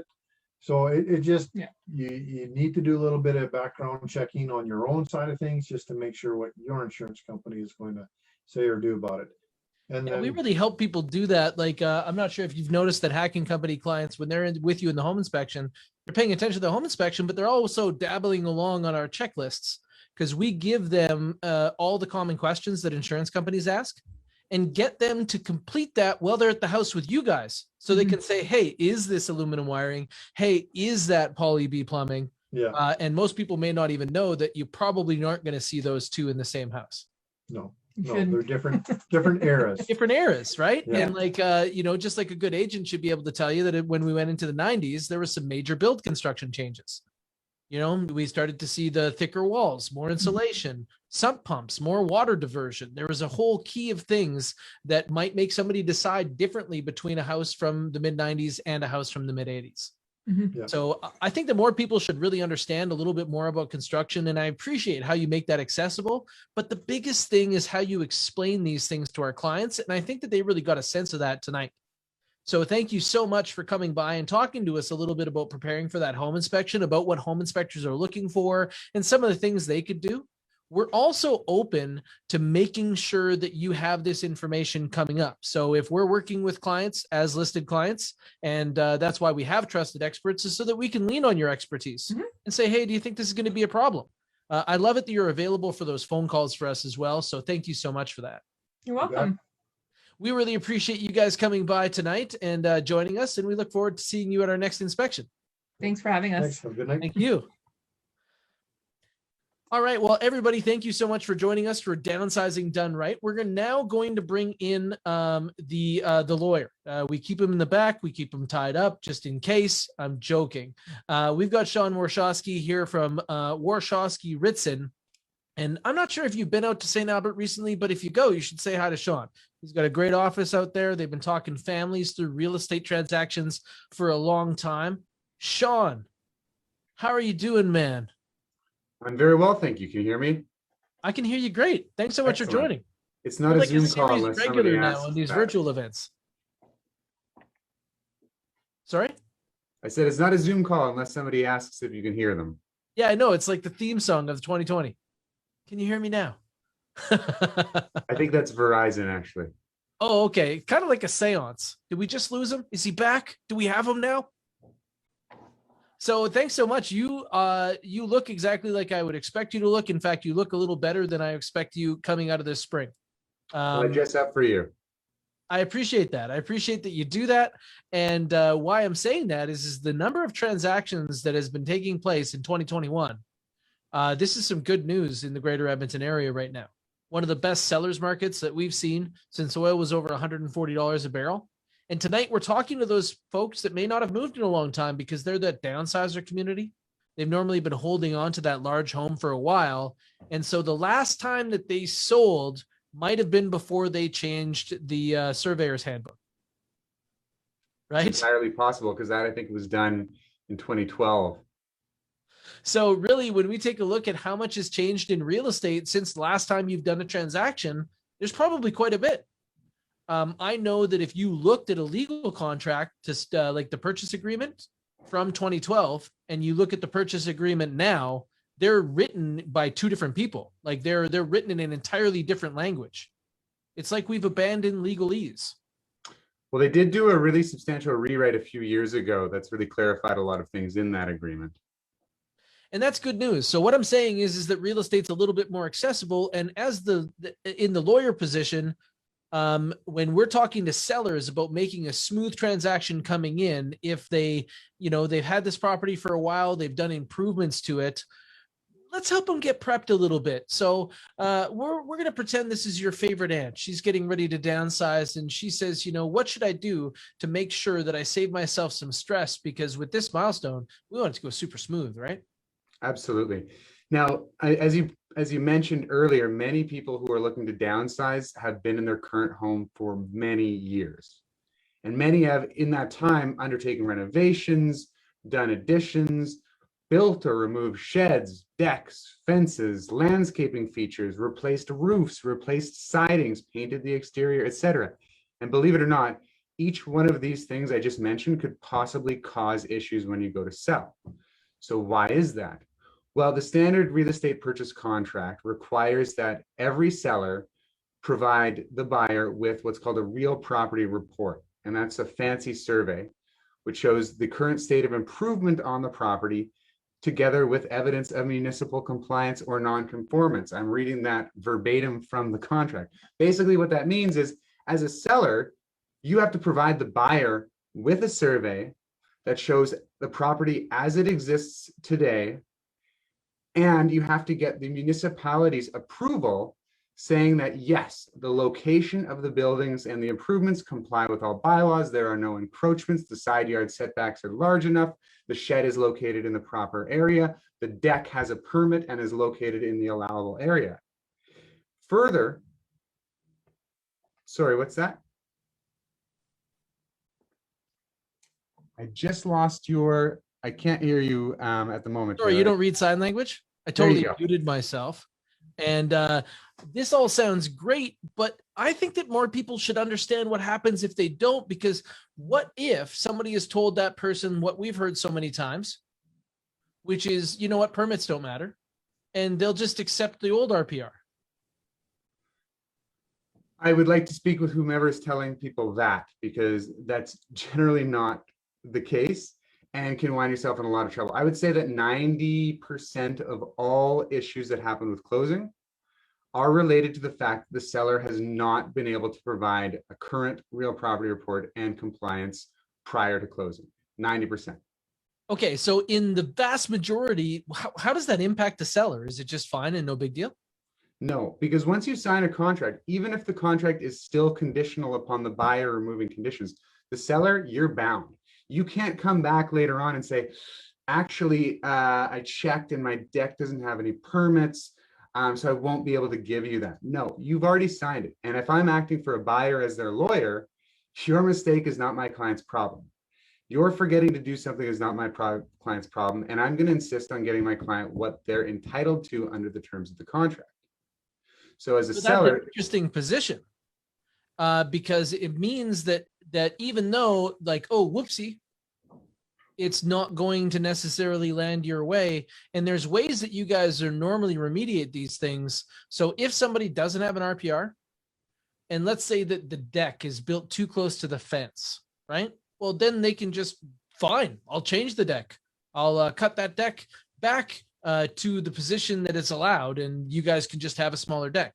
You could do that, right? unfortunately, there is also a clause in the contract that says the property will be in substantially the same condition it was when the agreement was first made or when the property was viewed by the purchaser. So as a seller, you can't just say, okay, well, I'll remove this offending thing, because now you're in violation of that part of the agreement. Now, there are things we can do after the fact, but it's just time consuming. It's a hassle. If you're the seller, you probably won't get all your money right away. You're going to have to jump through extra hoops and do extra things and incur extra costs. So it does behoove anyone selling, especially those who have been in their current house for a long time, to get this done even before they list. We totally agree. We talk about these things several times leading up to our listing. We always run through this type of information initially, and then we also send our clients some written questions to make sure that nothing was like, maybe run over too quickly, because we understand that making these smooth processes is all about prevention. Like unfortunately, when we're calling you, most of the time you're on the side of the cure for us when we're representing buyers, because we tend to do a good job of making sure our clients have permits and have RPRs. We try to really embed that in our process. So that's not a common issue for us. But we often see the other side when we have a buyer and maybe the seller has been like, yeah, we'll get you an RPR, no big deal. And then it comes in and it's not current, or there's some issue. And then we see that often we're doing a holdback, which means that and even if an RPR, maybe all in is like $800, the holdback isn't $800. No, the holdback, I almost always insist on a minimum of $5,000 in holdbacks. Now, the other thing though, by doing it ahead of time, Taylor, is in a market like this one, maybe you don't want to wait to get a new RPR done. But as long as you know there might be a potential issue, you guys, when marketing, can put in the realtor comments, buyer will accept existing RPR, or buyer will accept title insurance in lieu of an RPR. Now, if I'm acting for a buyer, I'm never going to recommend they take title insurance in lieu of an RPR. But as a seller, as long as the buyer is willing to do it, that's great, especially in a market like now where buyers, it is more of a seller's market. And so the normal things that buyers would potentially insist on, you don't necessarily need to do that. And so maybe you can get away with saying, you know what, we know we don't have this, we know we don't have a permit, but we know we can still sell this property with title insurance in lieu of an RPR. Yeah, and it's just to add a little bit of clarity into that, everything that we put on a listing is called an offer to treat. Meaning that if somebody brings us exactly what we put in the listing, our client still isn't compelled to accept the offer. Even if it's the exact possession date, the exact price that they asked for. And when we write things like buyer will accept title insurance, we can't dictate to them, we can ask them. And if we were on the other side, we wouldn't be as interested in that as we would be in just seeing that it's all okay. And so when you're in the pocket, meaning that a lot of times this year we've had listings that we bring with multiple offers, or even buyers that are approaching us on opening weekend. In that case, we have a little bit of leeway. Even the seller's listing says that they have 2 weeks to get us an RPR. Being that we're great fiduciaries, we would never advise a client to sign off on an agreement not having seen an RPR that would obligate them to an RPR with compliance. Like if we can't see it, can we guarantee it? I don't think so. So in cases like that, we can use a lot of pressure. Like even talking to Erida on our team, she had a single offer, not multiple offers on opening weekend, and the buyer felt such threat, and we were able to sense that negotiation, that there wasn't even a single penny given as discount. And so we really take a look at those positions, but we're also in an area where it's hot and not. So this isn't blanket advice. If you're listing a house near where Sean's office is in St. Albert right now, there's some of the hottest neighborhoods in the greater Edmonton area. Meanwhile, if you're listing a condo downtown, we were talking about Oliver a little bit earlier. Well, in Oliver, unfortunately, the average distance between list and sale price is like 6% right now. So the likelihood you would get a client to agree to, or a buyer to agree with those would shift.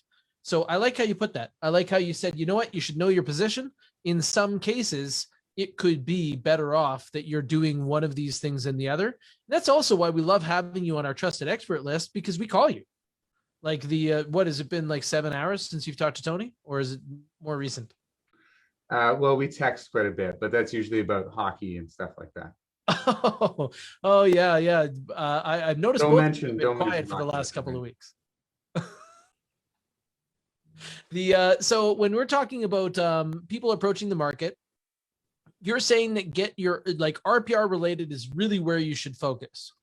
Yeah, I mean, there's other issues that can arise, but the number one thing, I mean, if again, 90% of your problems arise from one issue. If you can deal with that one issue or spend your time dealing with that issue, you've solved 90% of what I see coming across my desk as the issues. That's not to say there aren't any other issues, but that in and of itself is the most common one. There are other issues which we probably don't have as much time to talk about, but that's why anyone who's looking to sell, I have a flat fee. So if somebody's looking to sell and they want a sort of pre-sale legal checkup, I'm happy to talk with them through that. Happy to make sure, as any of your clients, anyone thinking of listing with you, they can give me a call. And again, the costs for doing that, they would just be included in my flat fee. Yeah, we love it. And we use it regularly because there's so many people that have a few questions and they're always nervous about calling a lawyer. Like you guys are like, you leave it till the second ring and then you start like the little timer. Mm-hmm. And that's really not the experience of dealing with you, but let's highlight the experience of dealing with you. Let's say everything runs smoothly as it normally does. Well, our brokerage for the seller is going to convey all the documents. So they don't have to worry about keeping their paperwork together or anything else like that. Normally when our clients are meeting with you the first time, it's because you guys are calling and inviting them in. Absolutely. We're And generally calling to get some details from them, like a mortgage reference number, and then we're booking that appointment. They're coming in, they're signing. The next time they come in is either to pick up a check or they're not coming in at all because we send the check for deposit in their bank. That's nice and smooth. So really you're seeing the documents come from us smoothly over to Sean. Sean's going to come in, make sure all the I's are dotted, the T's are crossed. What he's there for more than anything is protection. If things shake, you want to make sure that you have somebody there that's going to be able to enforce your interest and help you make decisions under pressure. And that's what we're all looking to do here because we recognize that we don't buy and sell houses. You guys do. And the best experience is when someone can give you the right information so that you feel as though you won the market. And that's what we're all really dedicated to here. And if I just might add something there, you do this every day. I do this every day. I recognize that these clients, again, if they're looking to downsize, they may not have sold a house in 30 years. I don't treat them like they do this every day. I'm here to answer any call, any question, any issue that arises, because from my perspective, what I think about it isn't important. It's what are your concerns? What are your problems? What questions do you need answers to before you're comfortable with what you're doing? And that's what I'm here to do. So I'm here for protection. I'm also here for advice, and I'm here for peace of mind. Well, I appreciate that. And also I appreciate that we don't have to like make trades in the parking lot with duffel bags full of cash. You guys nice to keep us nice and safe that way. I wish I could, but you know what? We're not, Law Society rules don't allow me to handle more than $7,500 in cash. So. Well, thank you so much for making sure the funds all get dispersed, and also that our clients get great advice. I know that people got a great example of what it's like to be served by you, and this is exactly what it's like. You call Sean, you get the answers, and things go smoothly. So thanks so much for joining us tonight. I really appreciate it, Taylor. Oh, my pleasure. And virtual event veteran, welcome back, and have a great night. You as well. Take care. Okay, for anybody joining us now, my name is Taylor. This is Hack & Company. We are talking about downsizing done right. We've been lining up experts back to back to back. There's been contests going on in this event. And now we are going to talk to the college Hunks. We are going to talk to the group that is known to get you moving and also handle things like your junk. I'm going to welcome in, we have Leon Kassian here. And what we're going to talk a little bit about is how to manage all that stuff. You know, what to do with your belongings and how to get ready for that move, because this is such a big milestone. Is your audio coming through yet? There we go. Leon. Should be all good. Yeah, how you doing? Doing awesome. How are you? I'm doing great. I love your glasses. I love your glasses. I appreciate that. I need as much like kind of like facial ornaments as you can get going. I don't have hair. I gotta keep what I can happening up here. Yeah, gotta keep working on it for sure. So good to see you, and thanks again for being our trusted expert, helping so many of our clients get from where they are now to where they need to be. We're really talking to a group tonight that we want to make sure gets great care, because this is an uncommon milestone. Most people move into the real estate market, they buy their first home, they upgrade, and then they live in a house for a long period of time. They accumulate a lot of things, and now they're coming to the market. So we often start to talk with some people that we talked to earlier, like Sharon's going to come by and talk to people about how to manage some of those things, getting into their show experience. And that's where this all starts. So to kind of introduce College Hunks, hauling, junk, and moving, we know you as being uncommon because you help people move, you haul away junk, and you do donations. Yeah. We when we first started this some time ago, I should probably address the most frequently asked questions, and that is, are they really hunks? What's the litmus test for that? We think they are. Hunks actually stands for honest, uniformed, nice, knowledgeable service. So it is an acronym. Well, we have a lot of fun with it, obviously. And of course, every one of our employees, their moms thinks they're hunks. So everything's good. So we have a lot of fun with that. But when we started out back when, the first thing I did or that we did is, how are we going to differentiate ourselves? So the first thing I looked into was partnering with Goodwill and then Habitat for Humanity. And I was quite surprised that nobody had approached them. So we did that, and within it's literally weeks, especially with Goodwill, they fast-tracked us right onto their website. They understood exactly what we are doing and what we're trying to accomplish with the recycling and donating, because it was always the mission to not sell anything. It was to give everything we get back.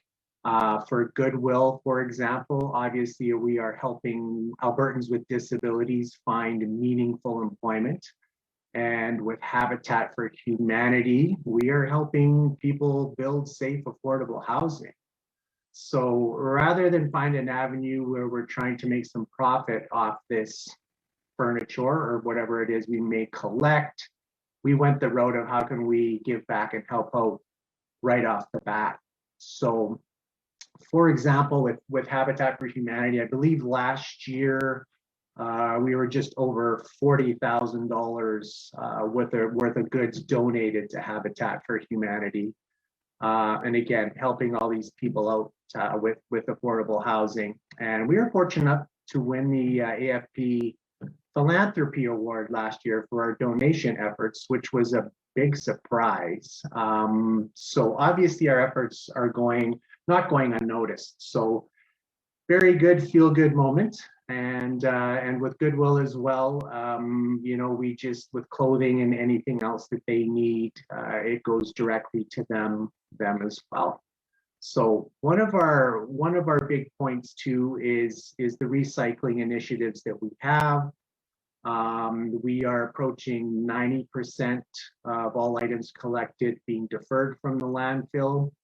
And with that, 2 years ago, we won the Alberta Emerald Foundation Award here in Alberta for our recycling efforts. Because again, we don't have to do what we do, but we are going above and beyond and going that extra mile. So when you hire us, everything that we collect goes somewhere else to help somebody else, and you know that it's being deferred from the landfill, it's being recycled into other products, so on and so forth. That's fantastic. And we really appreciate that you outlined that, because that's something that's not a clear plan with everybody that you could move with. Now, when we're talking to a downsizing group that's thinking about approaching the market, they have a lot of valuables that they're uncertain about. There are some things that, just like you mentioned, they may no longer be meaningful to them, but they know they'll be meaningful to someone. So you guys take care of that. What is your advice when you're talking to somebody going through this transition about managing all of these things? Do you suggest doing it in layers? How would somebody make sure that this part goes smoothly? Yeah, it's quite funny. We kind of have a little saying we leave with them. We do offer a free estimate. So when the estimator comes out and you need advice, he will let you know exactly what you should do. And we don't charge for that. There's consultants out there that will charge you for them to come out and tell you what to do. We have no problems doing that for you. But we have a little saying. It's you have that pile of boxes you haven't looked at for years and years. Why don't you just crack open one, see what's in there, and see if you can get that done and get it aside. And then continue on from there, you know, maybe start with another one. But we fully understand, and you said it best a little bit earlier, you spend 20 years, 30 years accumulating everything. It's not going to be gone in 5 minutes. You're not going to go through it in a couple of hours. It takes time. There's nostalgia, there's emotion. We have found with especially with elderly people, let's just pick an age, we'll say 80 years old, and all of a sudden they've got to get rid of their things. They need to downsize. It's overwhelming. Their 2-3 bedroom home, all of a sudden they've got to go down to maybe a 1 or 2 bedroom apartment. They've accumulated all these things over all these years, and in many cases have worked very, very hard to get these items and things. And the biggest thing we try to train, or we tell our crews, is that you have to remember, they're 80 and they're looking in the mirror, and all of a sudden their stuff is being taken away and they're wondering what just happened. Life just went by so fast.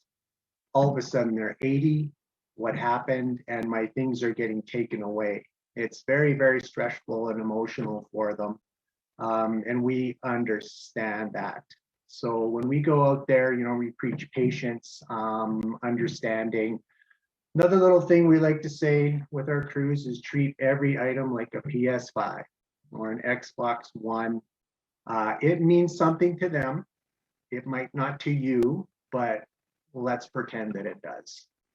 So really, if you start with one box, you'd be quite surprised how that can steamroll for you. That's really great. I like how you're giving them a beginning. And if I'm hearing you correctly, you're saying, you know what, why not start with some of the stuff that you don't use? Instead of taking a look at the stuff that you're using right now, why don't you go into that back part of your call space, take a box that's been sealed for a while and see how that one goes. Because what we would like to see is maybe that you manage those things that aren't going to be important to you in the next 90 days. Yeah. And as you're managing those things, eventually you'll get down to what we call camping mode.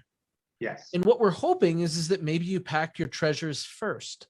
Yes. Like the things that are the most meaningful for you. Well, as we're converting from your home to show home, that's a good place to start for this transition. So we see it very similar to how you see it. Now, when it comes down to some of the things that, like, as people are packing and things like that, is there anything that they should generally keep in mind?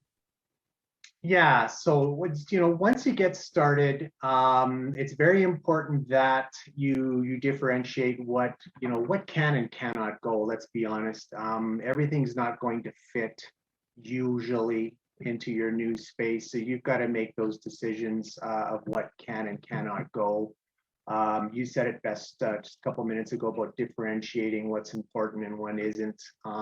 There's so many rules or things out there. Well, if you haven't looked at it in 2 years, you should throw it out, or there's this or there's that.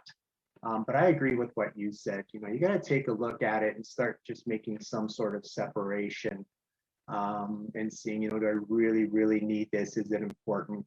And I think if you just get started and possibly think about maybe selling something that is valuable, that may work for you as well. We do have referrals if our estimator goes out and says, they actually have a few things here that are worth something and they need some help with it. We've got great referrals for that too. And we always tell them, we'll have an expert come in and just see if they can do a little something for you. Ultimately, donation or whatever is up to them, but if there's some value there, they may want to consider selling it. We've seen some beautiful stories come out of situations like this as well. We've seen some very large donations to charities come out of real estate sales over time, and it's always been very special.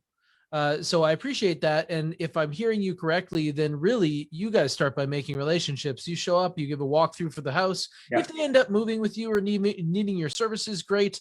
If they don't, let's provide some referrals and anything that you need going on.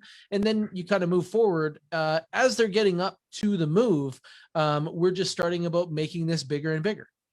Slowly, like saying, okay, let's start over here and then get this into motion. But we also understand that a lot of people just find that once they get to a certain point, that time is against them, right? Correct. When we're doing this, is there anything that you guys do is maybe hauling away some things into storage or anything else like that? Right. What we always suggest too is when an estimator goes out and takes a look around and things, the first thing that they mention is that now's the time to take a look around. You're booking your move. Most people book it about a month and a half. That's about average, maybe around a month. There is the quickie ones, of course, but if they have the time, we always say, take a look around and what don't you need anymore? What are you not using anymore? Because listen, why would you pay us to move something you will never, ever touch again? And then you're going to call someone again and pay again to get all that taken away. Why not cleanse first, get rid of your things, get super streamlined, and then your move will be very, very smooth and more cost effective. Well, I really appreciate you mentioning that and how you outline these things. The biggest thing that we want to make sure is that we're always looking at working with people that are invested in delivering the 5-star experiences that we're invested in delivering. So I really appreciate that you have that in mind. And I like how you approach this with people.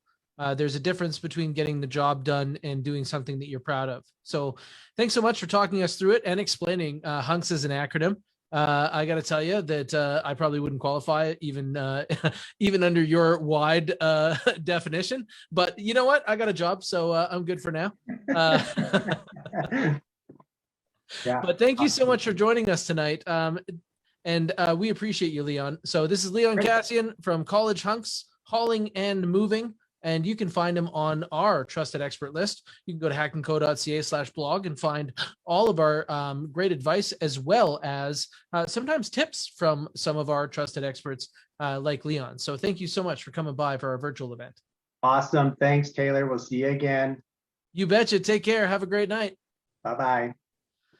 Well, what do you think? I think that we should probably bring the teammates back in here and get this, talk us through the last stages of this downsizing process. It's been interesting to hear everybody's perspective back to back to back. And so I just love it because it's very rare that you ever see everybody all together. Some of our trusted experts like. Hi, everybody. Welcome back. Howdy. And thanks so much for hanging out with us tonight. We're giving away prizes after prizes. That's pretty exciting. I still feel as though I'm jealous for the chairs. Just after watching how much everybody wanted them at Costco, I feel as though I'm missing out. I'm just happy I won this basket. Oh, yeah. Did you win the basket? You're not even allowed to win the basket. So don't give me that.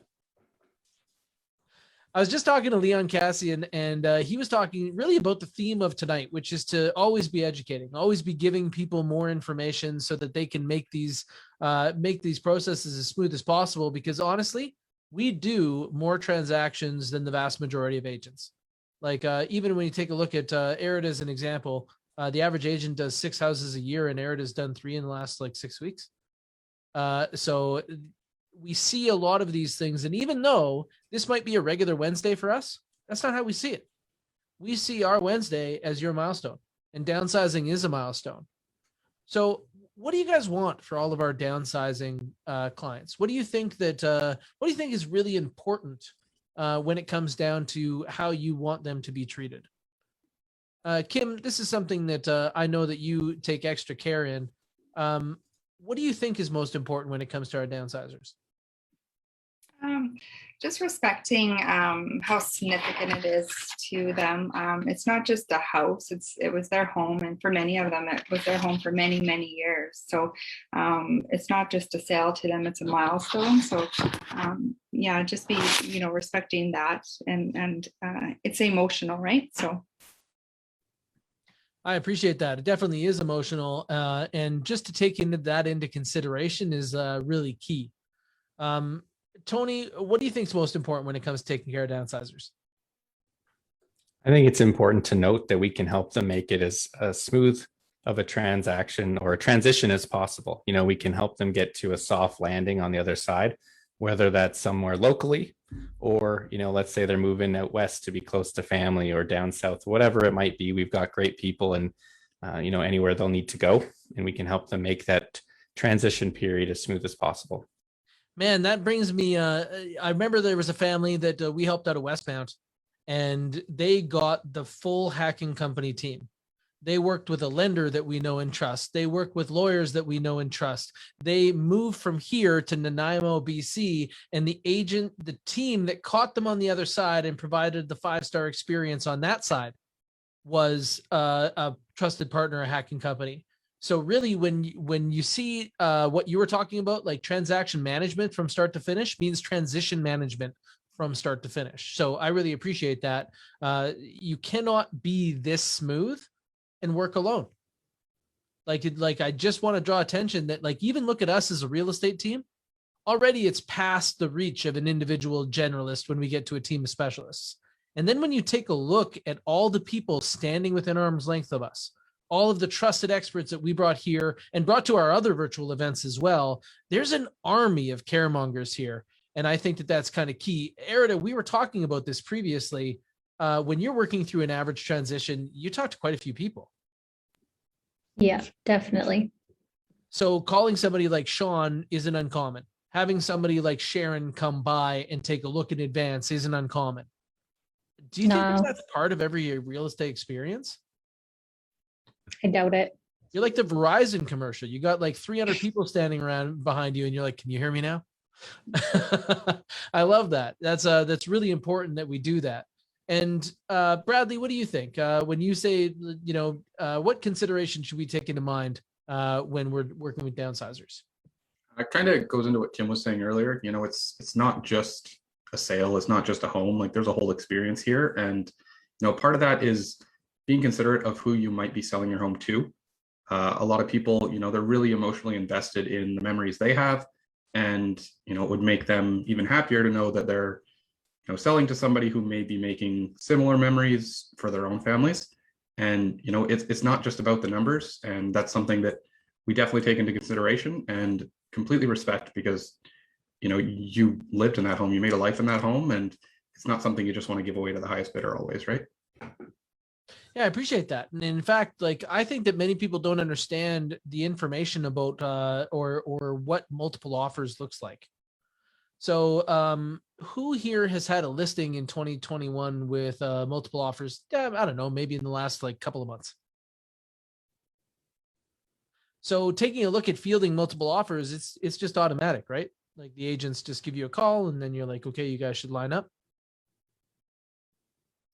So what don't the people watching know right now about what it takes to get to make a multiple offer situation happen? Like, I want to draw on Bradley. Bradley, you and I were working on a deal together, and you were representing a seller, and you got an initial offer, and that offer wasn't even the competitor at the end.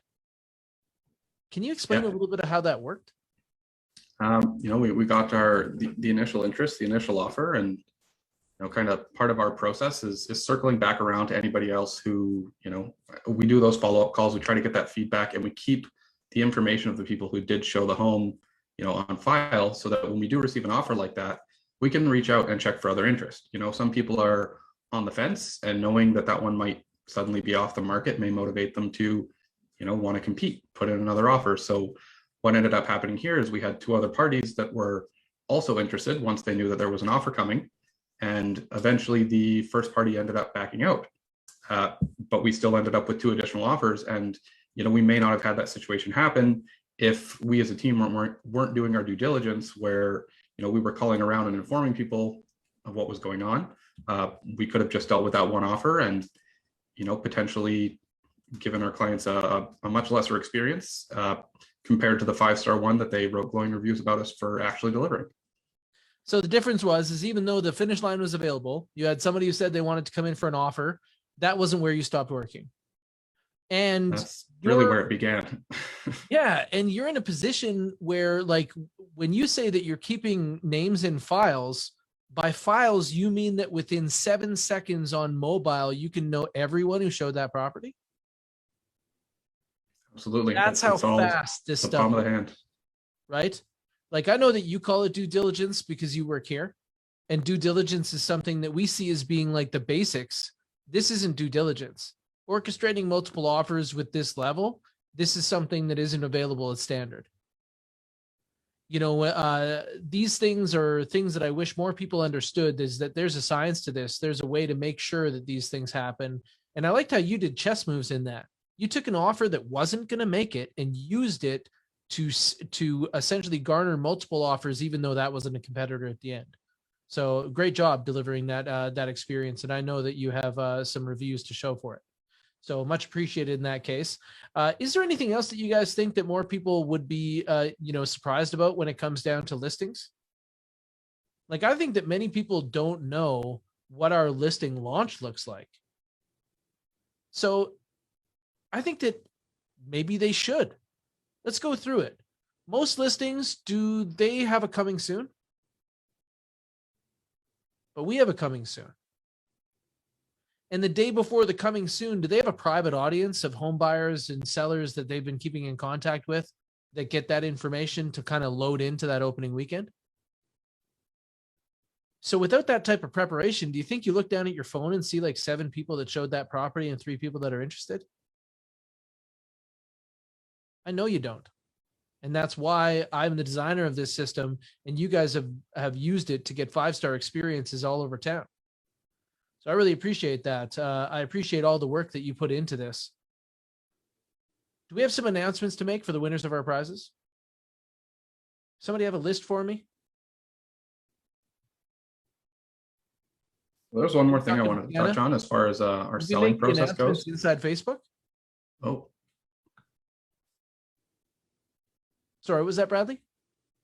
I was just going to say, like, one more thing to kind of add to our, the listing process with us is working with a team. Like, it really is a team of specialists. You don't have one person that's, kind of doing marketing, kind of doing, selling, kind of doing, social media. It really is like the person you're working with is a specialist at that, that aspect of the deal.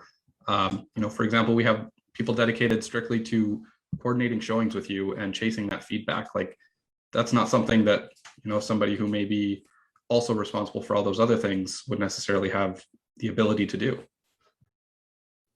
I totally agree. Well, it looks like we're going to be announcing all of the winners in the comments as we go through the virtual event. So if you have not entered to win, take a look at the discussion in our virtual event and you can enter to win right now. Each of our experts brought in a prize and we'll be drawing for those prizes just shortly. So if you're watching this now and you have not entered the discussion in the virtual event, that's where the prizes will be drawn from.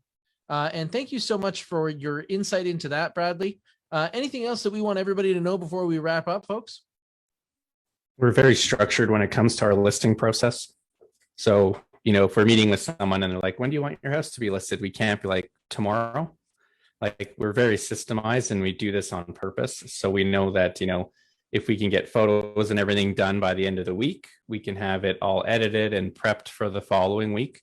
And like Taylor mentioned, Tuesday goes out to our private audience, Wednesday it's coming soon, and then Thursday it's listing launch day. And this allows us to have everyone on our team rowing in the same direction. Everybody knows what's going on. We're not trying to figure out what needs to be done. We already know it's done. And so it allows us to have a successful launch every single week. Absolutely. And when we bring listings to the market, we've got one agent taking a look at the seller. And we also have other agents that are playing positions on that listing. In the last 90 days, how many teammates have shown another teammate's listing to a prospective buyer? Pretty much everybody. So as far as that goes, that's something that is really changing in real estate. And I appreciate you outlining that, Tony. We want to handle this with prevention, and we want to make sure that day zero is a big milestone for you guys. Even comes down to the sign.